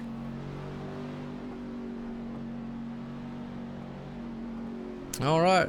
Sounds pretty confident right there, man, in his car and his ability out there. He should be. He's right now, like you said, currently I'm showing him in 5th spot right now. I might flip over a little higher, but definitely got a bad fast machine, that 45 machine out there tonight. Yeah, that's for sure, and pretty funny there. You called it the Blue Bullet. I believe that's what I was calling it back at Daytona when he had that Mountain Dew voltage paint job on that 45, so pretty cool there. But yeah, that is for sure. Tyler Daniels put himself in a good spot here with less than right around what's going to be 40 laps to go, as we mentioned just about or so, and we're starting to see, we always mention the cream rises to the top at the end of these races. The guys that we have seen be the gutsiest and the fastest. Good healthy mix of those guys up here in the top 10. Yep, absolutely. Well, guys, man, absolutely. Well, guys, I tell you what, I appreciate you coming out here tonight, because we're definitely here live, man. Charlotte, North Carolina here. Charlotte Motor Speedway. Probably Concord's where the actual track sits, but it has been under the lights here, and it's been extreme. And when I say extreme, extrememotorsports99.com. Xfinity Series action, and these guys have put on a lot of action. Keith Haney, the man on point right now, as we get set to go back green flag. Yeah, they're rolling through turn 3 right now, and another guy, you know, we can't count him out at all. Now put himself into 2nd place. John Houston, he's back, and he's at the front. We've seen what John can do when he gets at the front of these fields late in a race. Absolutely. Pace cars coming out of turn 4. Going to set sail on pace. Pit road here, takes off, man. Keith Haney's going to control the field. He's going to hammer down, take off. He's gone. John Houston's going to be right there. Doesn't let him get too far as they head off into turn number 1 here. They're neck and neck. Right there, you got Cody Pace, though, and we have seen what he can do in a machine. Looks very good. Right there, side to side. John Houston's on the high side. He's probably wishing he was on that low side, because that's probably the place you'd really want to be. Yeah, that's for sure. These guys going down the back straightaway right now. The 15 of Cody Pace now behind the 87 of Keith Haney. Looking to the high side, John Houston gets a little bit higher in turn 3 and 4 than he'd probably like to be. The 45 of Tyler Daniels now going to move back into 3rd as they come across the start-finish line. Yep, absolutely. Cody Pace right there. Still, man, setting pace. He's in 2nd, but he says, I want more. He's on the inside of the 87, and he's looking for more. He's right there trying to take the lead up front. Tyler Daniels right there in 3rd. He is door-to-door slamming a little bit with the 88. They get a little wide. Here comes the 80 on the back of the 15. Boy, I tell you, will you want action up front? The 45. Wow, I don't know how he held on to that car. And now we've got a big old wreck. And no caution. Wow. All these guys spinning in the grass. Well, one of the reasons why I know caution, but we will go on the replay and show it. But that's unfortunate. The 45 to 88 had all started on the 45. When he got loose up there, had to check out of it, got tight. He was up underneath. When he checked out, as we're going to see here on this replay, when he checked out underneath the 15, he got a good run. That car pushed. He checked out of it, and he almost lost it. He got it cooped up. The 88 went on the inside. Then he just was losing it coming out. Unfortunately, though, Aiden Young, just an innocent bystander again. Dwayne Culmerson, I mean, no fault of his. Just one of those check-up style deals. Everybody checked up. Just unfortunate for old John Houston. He definitely had a fast car, was battling back from adversity today. But, boy, that lets the whole front side of this field, man, right now get fanned out, single file. And look at that. Keith Haney's out front. Cody Pace is second. Look at old James Thorndike pushes up in the third. Yeah, there's a guy we don't always talk about is James Thorndike. I mean, he played the strategy earlier, stayed out under one of those cautions, got himself a lead lap, or a lap led to get the bonus point. And now James, again, he finds himself in third in at 59. He's looked strong early on in this season. And you know it would mean a lot to James Thorndike to get his first career win here at Extreme Motorsports 99 here tonight at Charlotte. Absolutely. Well, he is definitely sitting where he needs to be sitting. But right now, Cody Pace is back at it again. He's got that Wrangler machine all over the back deck lid of the number 87. That could bring that 59 up front. Could also bring the old down. Bryce Senasack right there. And Mike Rominger sitting in fifth. And George Gibbs says, Ryan's on the mic. Yay. So, George, that mean you like the northern style guys? Hey, I'm always happy to see that people enjoy when you and I are in the booth together, so thank you, George, for that. But up front right now, we have it, side-by-side battle for the lead, or it was for a brief moment. The 15 was looking to the inside of the 87 of Keith Haney. Right now, Joe, you asked me early on who I thought was going to win this race, and right now, it's tough between the 87 and the 15. Absolutely. And I can't believe you just ignored that whole conversation like that. That was good professionalism, by the way, but... wow, man, give you a compliment, man. You're going to just go straight on in. Like, okay, appreciate it. Bam, we're back to the action. I like it. Hey, I was doing whatever you've always taught me to do, and that's be a constant professional. So, good job. I'm gonna stay very humble, and I thank George again for that. And I do appreciate the guys who support me being up here with Joe, and it's very nice to see it in the chat. But we do have a race to call here, Joe, as we're only 33 laps to go. Yeah, 33 to go. This one's flying by, even with the amount of cautions that we've had, which to me is not that bad, considering the style racing that we've had. Like I say, before the one, we had 17 lead changes. About to be even more here if Cody Pace has anything to say about it, because he is definitely trying to set pace. Like I said before, Ford versus Chevy up front. Problem is they're bringing that 59, they're bringing the 09. We're about to have a 5-6 car battle up front here. These guys know it. As here comes, look who's at the number 4. We call him Mr. Extreme. He's one of the originals here, and he is bringing that number 4 machine to the front. Now that's a driver who could definitely get it done for sure. Hey, if there's one guy you want to be in your cockpit late in the race, it's going to be Mike Rominger and the driver of the 4 car, because he has kept himself up at the front all night long, kind of flying under the radar. And right now, you said it, Mr. Extreme going to battle for third with James Thorndike. Mike Rominger may just come up here and steal this thing from these guys that have been strong all night long.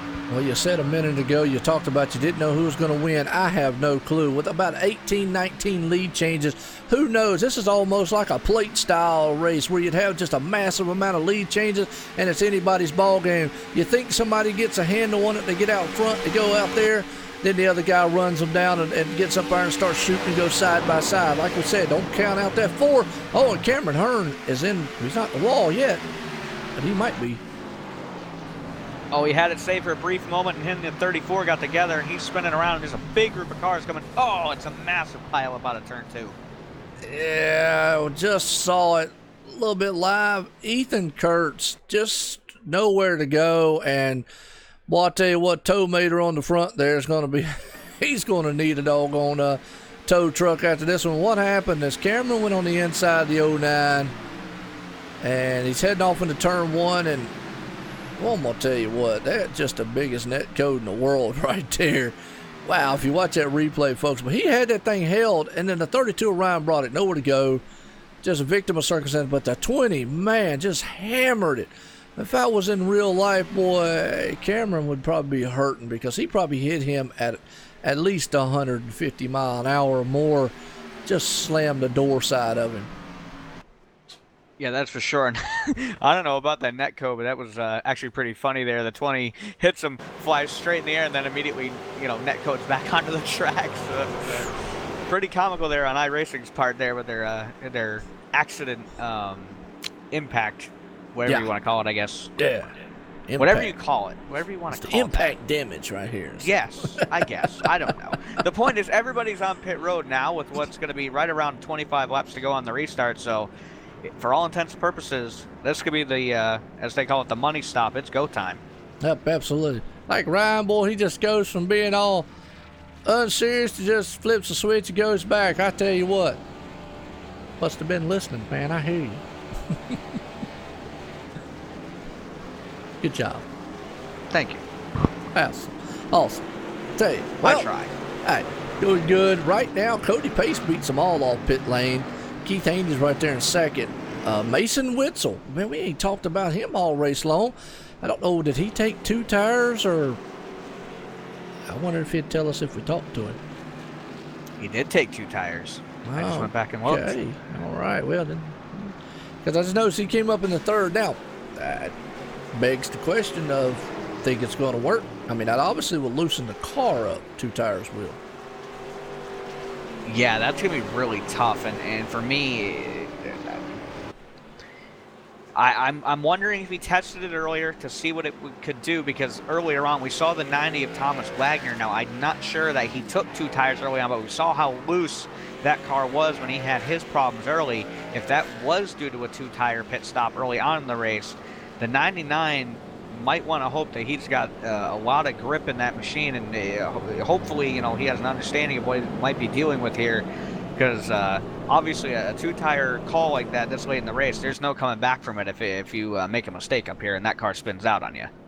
All right, well, Ethan and Cameron are in the chat, and good news, Cameron says just a broken pinky toe, so I'm good. Awesome, man, safety equipment. And Ethan said, man, Cameron's dead. So, I don't know. Well, I tell you what, he's doing an awful lot of talking for a dead guy. Well, Ethan Kurtz has just actually messaged me here on TeamSpeak. He said, I just got released from the Infield Care Center if you would like an interview. Where's Pace car at? They are in turn 3. Let's see if those lights go off this time. If they don't, we'll get to talk with him. All right, I think they are going to go out, so we may have to wait until either after the race or let him know if we get another caution. I mean, I know if he's watching the stream out there, definitely let him know we get another. Well, I hope we don't get another caution. I hope it goes to green, because we're only going to have about 25 laps to go here, so hopefully we don't. But watching the pace car right now just to see, lights went off. So, yeah, tell him if we do, or if anything crazy happens, we'll try to get to talk with him. Or maybe, tell you what, tell him hang out. We got to talk with him after the race. Alrighty. Maybe we'll use him as the fourth person.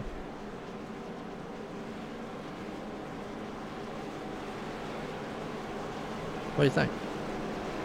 I'm typing. That's why I didn't answer. Yes, I do agree. My bad. Oh, Ryan's typing. He's busy, folks. He got more important things to do. Well, you told me to message him. I hear you. We get set to go back green. It's good to see Ryan, man. Has definitely been listening all this time, and it's awesome, man. So he'll do good tomorrow, folks. We'll talk about that in a minute as soon as we go green flag racing here, because pace car's coming in turn 4. And as always, going to come out of turn number 4 and set loose these machines here at ExtremeMotorsports99.com. Let them roar to life here. A lot of V8 horsepower under the hood of those monster-styled machines. We call these the medium monsters. Out front, Cody Pace. He's got the Wrangler machine. He's definitely, man, got the fitting jeans out there to get it done tonight. Keith Haney's there in second. Right there, though, James Thornnight and Mason Witzel rounds out third and fourth. And real quick, folks, if you like the action tonight, tomorrow night's going to be just about as good, because we got ExtremeMotorsports99.com Cup Series action Charlotte Motor Speedway's under the lights again, and these guys are going to put on a good one. The thing about it is, hey, if you like Ryan W. Daniels, well, it's going to be Ryan W. Daniels and Sean Shulu from Dre Broadcasting up in the booth. Yes, I'll still be here. I'll just be punching all the buttons and talk every once in a while. But I'm going to hand the keys on over to Ryan, man, tomorrow night and see what he can do. Hopefully the race tomorrow night is just as good as what we've seen tonight. Yeah, I mean, so far tonight, I'm going to throw my vote in for possibly race of the season so far tonight with the way the lead changes, the action we've seen. I mean, you couldn't have asked for a more exciting race. No matter whether you're on the track or just watching at home. But so far, the 99 of Mason Wetzel does not appear those two tires are helping him all that much on this run. He's lost a spot, and right now he's under fire from the 4 machine of Mike Rominger. And not too far behind Mike is the 09 of Bryce Senesack and the 51 at Davis Richards. That's right, folks. Don't count out any one of these 10 cars. The top 10, I say that, from winning this thing. This time, we're less than 25 to go. We're coming up on about 20 this time by. Over on the Facebook side, Keith Amanda Haney out there says 25 to go. You got this, baby. That's the wife, man, of the man up front, Keith Haney, in second spot. Also, she's out there cheering on her, man, looking good. Love to see family members out there in the chat. Definitely, man, out there and race around. This is an awesome race so far into the lights here at Charlotte Motor Speedway. So, looking good. Although Keith's going to have to contest, though, with Cody up there, who's been pretty bad fast in that 15. He's been able to jump out front. Thing about it is, old Keith's been able to run him down, but there's a good battle behind him. Yes, there is. Bryce Senesack has made the pass on the 4 car of Mike Rominger, and right behind the 09 car is the 8 of Brian Johnson. Brian looking good, and now the 99, as this run is starting to set in, that 99 of Mason Wetzel actually looks like it's starting to come back for that X-side machine. So Mason may not be out of this yet. He's still running in the 6th spot in that 99 car. Yep, absolutely. And right there, you see Keith Haney. He is reeling in that 15 machine ever so slowly, about 2/10 different.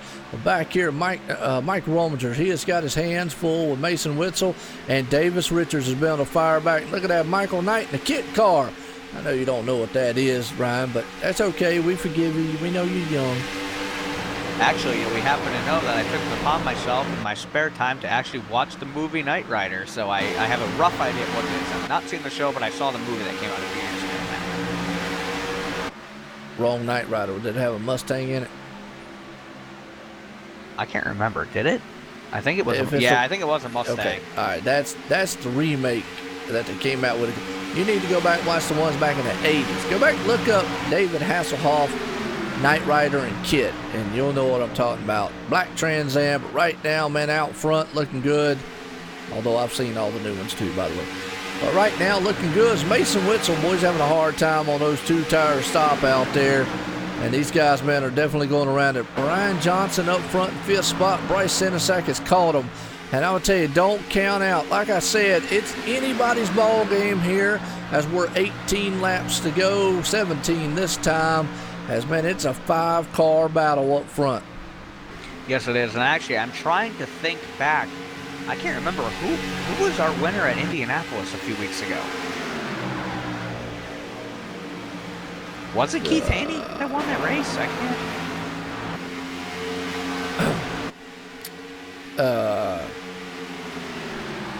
We'll get back with you on that one.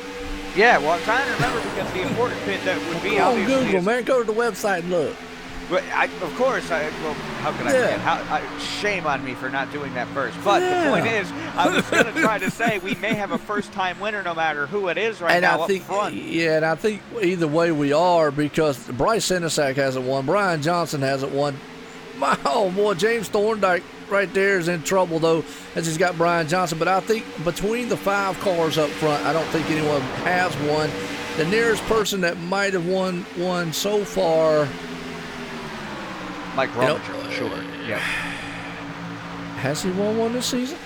He has not only won 4 this races season. into I'm the talking season. In the history of Extreme, but Oh, you're talking about history. Okay. Well, Cody Pace, from my knowledge, has never won in Extreme. Exactly. In terms of the division, I believe it would be a first-time winner for anybody in the top 5 right now. If none of them have won a race this season. I can't remember if Keith Haney won at Indianapolis or not. I'm taking a look right now. Well, right now, though, the 15 car, he might be setting pace out front. The problem is he's got Keith Haney all over his back rear deck lid. We're back at it again. 87 versus 15. He dives on the inside. HBR racing out there. He's got his family members out there looking, man, and loving every minute of it. He is looking on the inside. If he gets a run going into turn one, he might try to dive that machine. Haney boy racing right there. Haney brother racing. Nope, Haney boy. I was right. Thought I saw the red the right side of that thing. They are door to door, Ryan, heading into 3. Yeah, they are. These guys are fighting for the lead right now. Keith Haney the inside of the 15 to Cody Pace. And I want to thank out in the chat Colton Lane, who has gone from being a driver to actually watching the stream. Reminded me, Tom Wetmore. How could we forget? He was going for the sweep at Indianapolis. That's right. Yeah, absolutely. Right there, got touched. 87 barely, man, touched each other. Don't know if it was a kind of a contact a little bit with some net code, but that sends Cody Pace all the way back to 4th place. Right now, though, don't count out that 09, so it's not over with the 87. He has to run and run for his life because he's got an Adidas shoe guy behind him, and this guy's out for not for a Sunday jog, but he's out for a Wednesday night run, and right now he's trying to run down that 87 to Keith Haney up front. But Brian Johnson, I know that man can drive a car. He's trying to bring the Jags machine front. It seems like whoever gets out front, it seems that second place car eventually just runs them down. Yeah, that it's been that case all night. It looks like the being out in front is not necessarily the place to be, but the caution is out, and that's going to put us less than 10 to go, and whenever it is we get a restart, I'm trying to get a look at who may have been involved. Well, I'm going to tell you like this, folks. It's not over with. Is this one, I think Davis Richards involved because he's not on the track. Yeah, it looks like it may have started with the 3 of Richie Evans going into turn number 3. Oh, yeah, they were 3 wide right there. Actually, the 45 got involved, Tyler Daniels. Wow, and he blinked out right there. We actually only caught the tail end of that one because by the time we caught it, he blinked out. Hate to see that on him. So here's the scenario we got so far, folks. Keith Haney definitely the man out front. Bryce in second.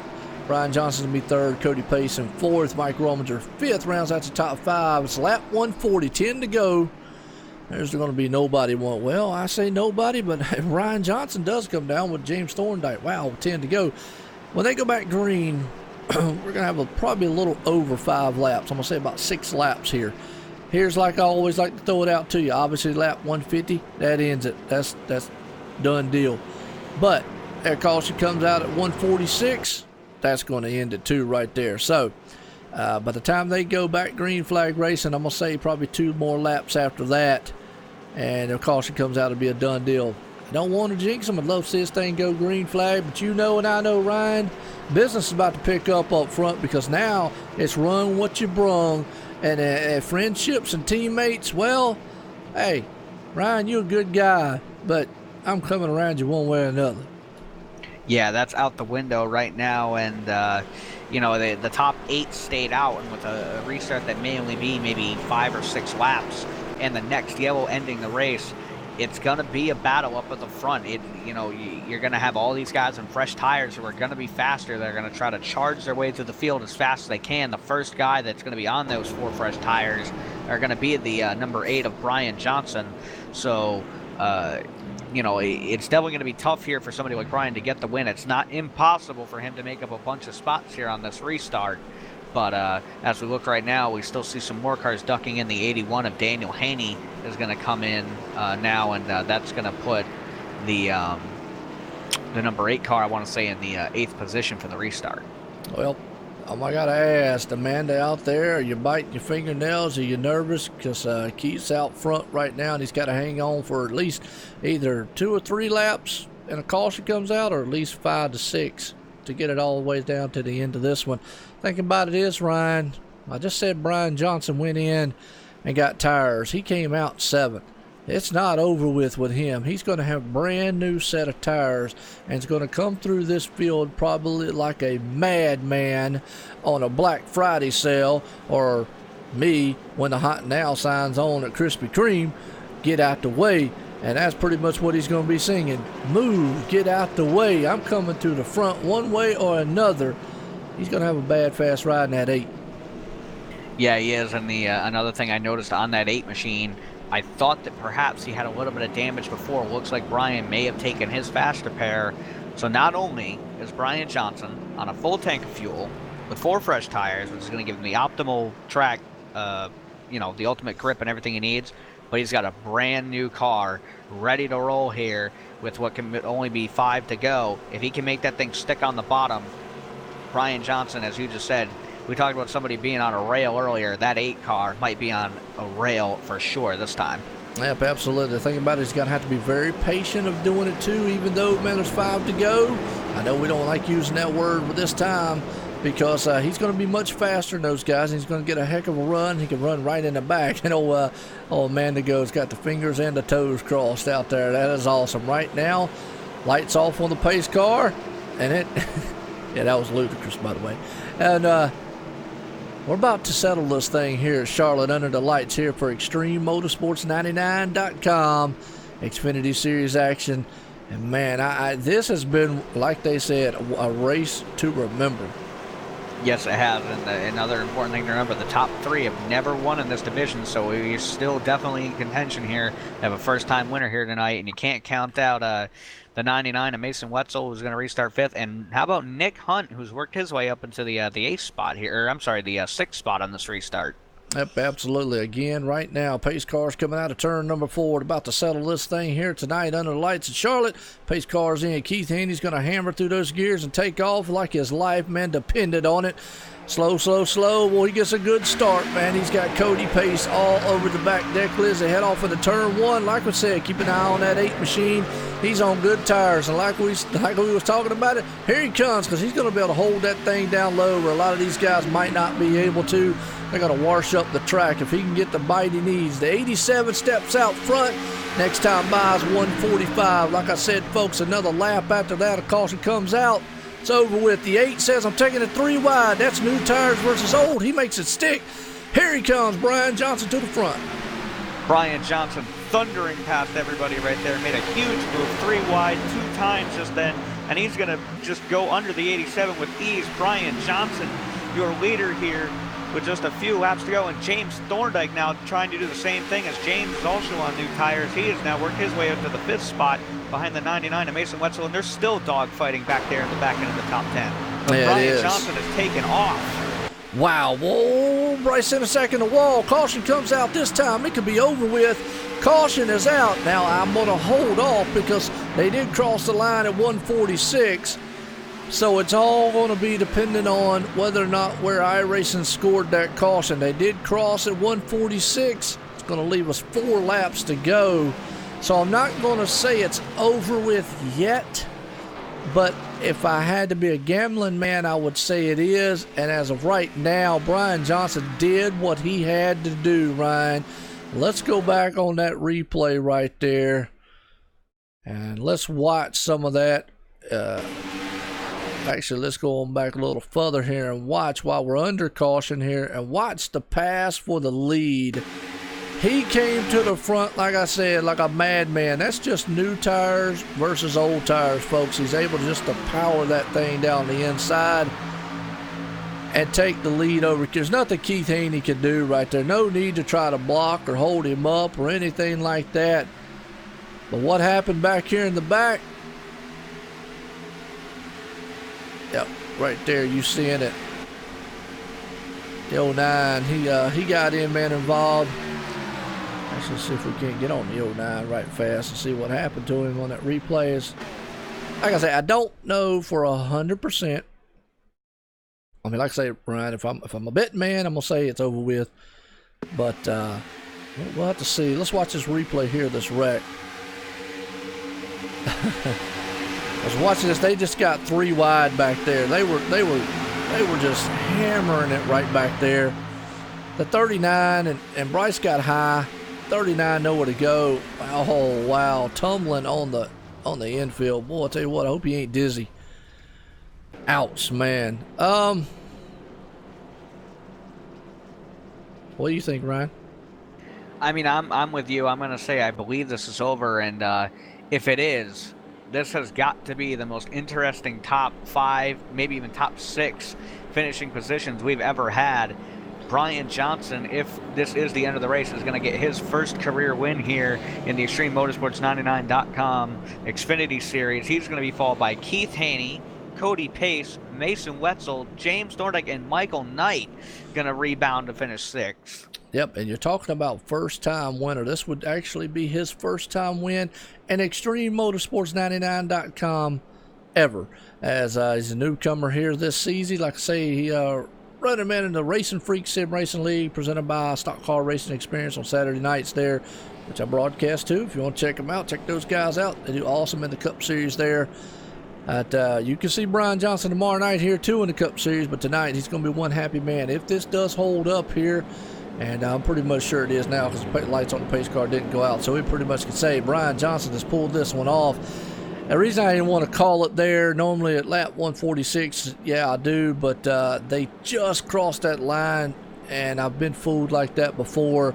I've been a green-white checkered, but lights would have had to went off on the pace car this time in order for it to be that. Even if they go out this time, it's going to be the white flag when they cross the line. So Brian Johnson's definitely your winner tonight. Keith Haney did everything he could do in his power tonight, Ryan. What a smart move. I thought at first, why pit with 10 to go? And then I saw where he came out at, and I thought, wait a minute. Well, good move.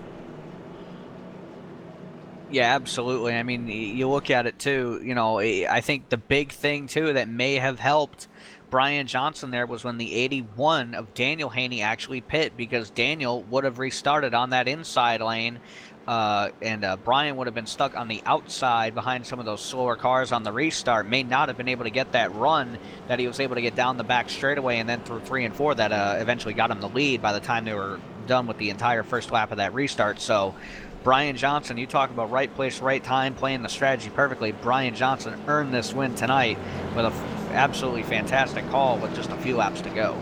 Yeah, most notably put it on pole tonight. Was able to bring it home here in the victory lane. Got caught up in a little accident earlier on, had to battle back there, and it was an extremely exhausting race up front. I mean, these guys, just to give you a quick summary here for you, Ryan, myself, and all, 104 lap 149, 21 lead changes, 11 cautions.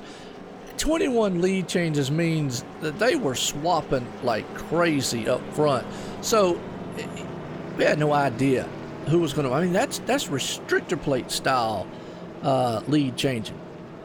Yeah, those are restrictor plate lead change numbers right there. That's very impressive. And 11 cautions and 150 laps with the conditions they were in.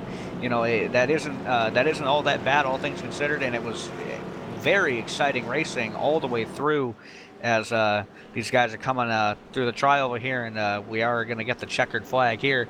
Before we start interviewing our top 3, did we want to run down and get an interview with Ethan Kurtz? I thought Cameron Hearn. I thought we was talking about Cameron Hearn. No, I thought you wanted to get Ethan Kurtz after the race.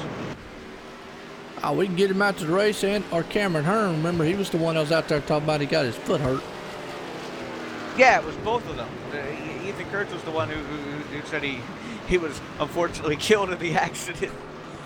Well, he's going to be the most talkative dead man I ever see, but that's fine. Bring him on up. We'll bring both of them up, talk to him. But right now, while we're doing that, we got Brian Johnson out here. Tonight's winner here at Charlotte Motor Speedway, under the lights here, folks. It was a thriller. If you missed it, go back and watch it, because, hey, yeah, a few cautions here and there, man, slowed us down. But, boy, these guys put on action-packed for 21 lead changes. 21. Wow, that's unheard of. So we'll let Ryan get up here, man, and talk to old Ethan and Cameron here before we talk to our top 3. All righty, let me pull those 2 in here. Well, Ethan Kurtz, we've caught up to you outside the Infield Care Center. How are you feeling after that accident? A little sore, maybe a little broken, I don't know. Well, we saw your comments there in the chat. We hope that you're okay. How was the number 20 Cars 3 machine before that accident here tonight? Well, it was a little slow. Unfortunately, been in a couple wrecks. Slowed the car down a little bit. But I was just riding through the back of the field. They had gotten all checked up before, and I'd made a couple spots through. Was just trying to finish the race, and I had nowhere to go when Cameron came off the wall. Yeah, well, it was definitely unfortunate to see you get caught up in there, but we're glad to hear you're okay, and we wish you luck next week. Thank you. No problem.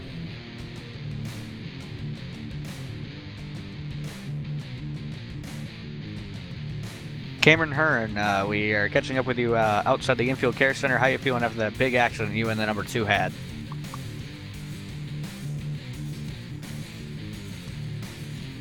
Cameron Hearn, this is Ryan Daniels in the OSR Network booth. Do you have a copy? Maybe it did kill him. Maybe. That broken foot must be hurting. Well, we'll catch up with Cameron in a little while. We put him back in the staging room.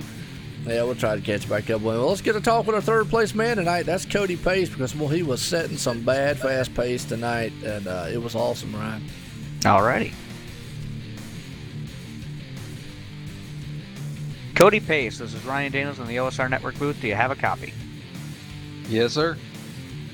Well, Cody, you put in a heck of a performance tonight in that number 15 Wrangler machine. Thought for a little while you might have had the car to beat. You and the 87 were obviously battling very hard there all night long. What did you need to do differently on that last restart to be able to hold off Brian Johnson and try to get around the 87 on those older tires?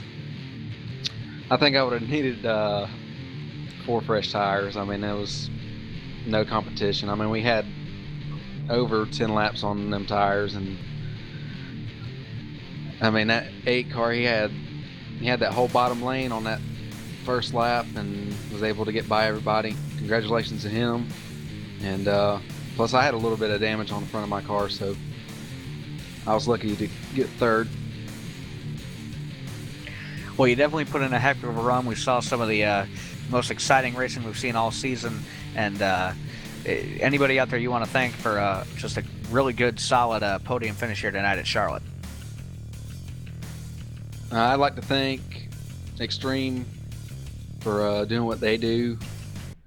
OSR Network, appreciate everything y'all do. And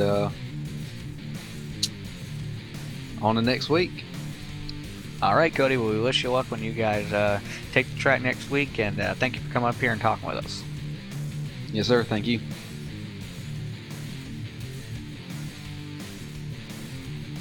Alrighty, I'm going to come down here and catch up with our second place finisher, Keith Haney.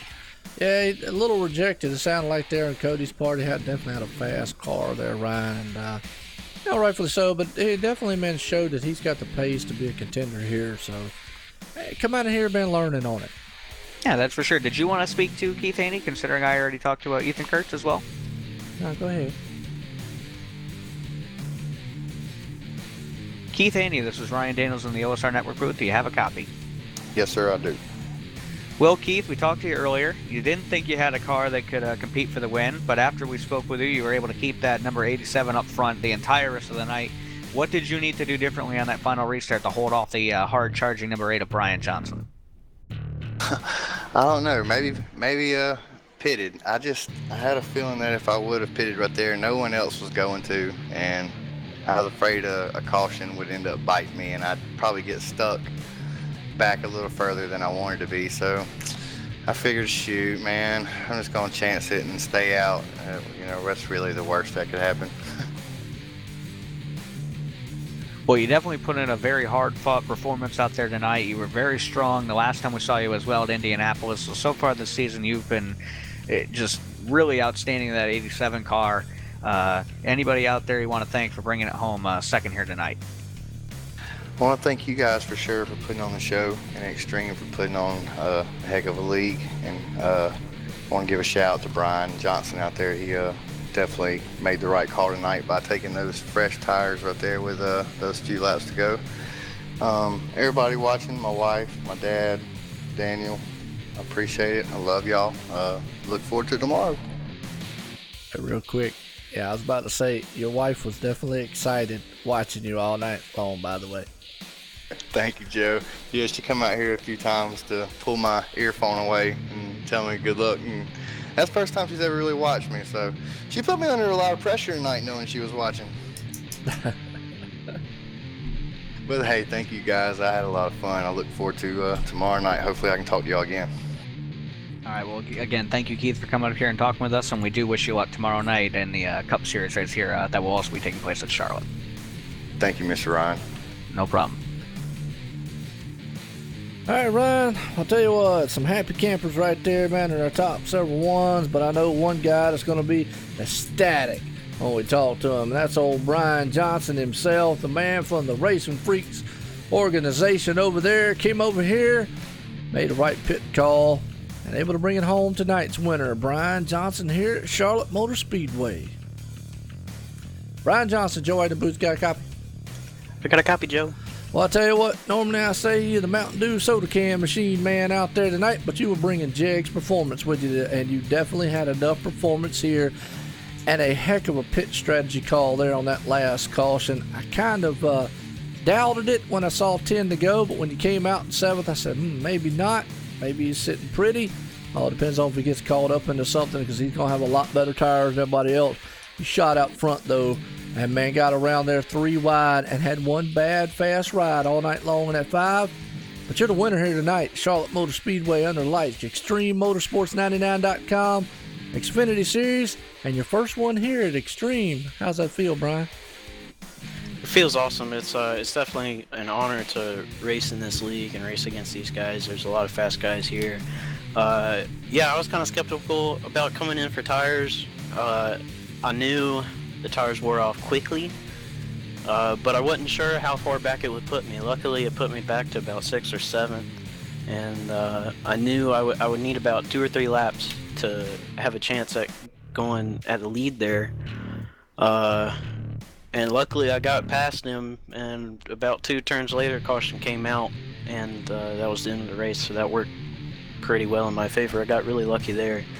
All night long, it was kind of a battle. I had to work my way up through the field 3 times because I kept getting nose damage, which with the setup we ran here, it really heats up the car very fast if you have any nose damage on it. So you definitely have to get that fixed. But all in all, it was a great race. It's like I said, it's an honor to race around these guys. A lot of fast and respectful guys out here on the track, and yeah, it was a good race. Nice to be back in victory lane at Charlotte again. Absolutely. Well, you was able to bring it there. You talk about the new tires, and I figured, like I was telling Ryan up here, I said if you get up there, I knew you had to be, even though with 5 laps to go, you had to still be a little patient because you're on newer tires. I mean, you had the opening, you had to go for it. You took a 3 wide, you stormed by those guys. Once you got by them, me and Ryan was like, it's pretty much a set in stone then. Keith Haney probably tried to do all he could. The thing about it is, knowing that how fast you were, blocking you would have probably just ended up maybe wrecking both of you. So good hats off to him on the driving there. And you just had the better car, man, to bring it around. Awesome pit strategy there at the end. And like you said, coming out there in 7th, looked good on your part. Made your crew chief look like an awesome person out there tonight. Got anybody you want to thank, though, for this win? Yeah, speaking of crew chiefs and spotters, I got to thank my spotter tonight, Cedric Hunter. He stepped in for Nick Crawford tonight, and Cedric always does a great job when he's up on the box and calling strategy. And I got to say thanks to the admins over here at this racing league over here. They do a really nice job. And shout out to you guys who broadcast the race and all the fans out there who watched the race tonight. Absolutely. Well, you're talking about Hello Kitty Man was up there in the box with you tonight. Cedric Hunter. He sure was. I had to say that. Well, we definitely know. Awesome. Well, he probably was up there going, hello, world, and hello, Brian Johnson to ExtremeMotorsports99.com, because you're tonight's winner here at Charlotte Motor Speedway under the lights here for the Xfinity Series. Again, congratulations out there, Brian. Right. Thank you, Joe.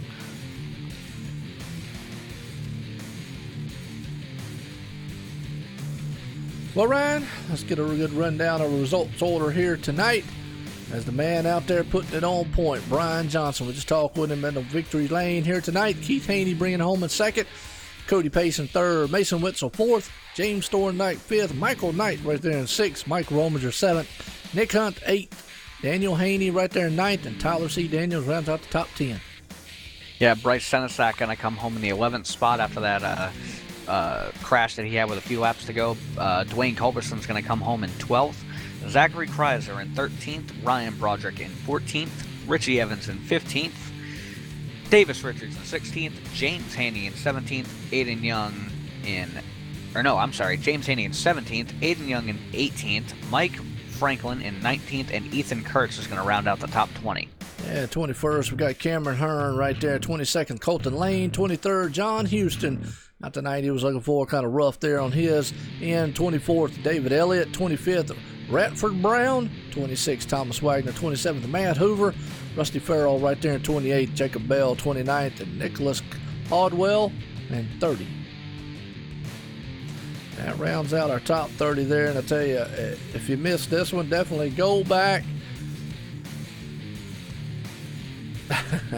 John Wimmis out there in the booth, my bad.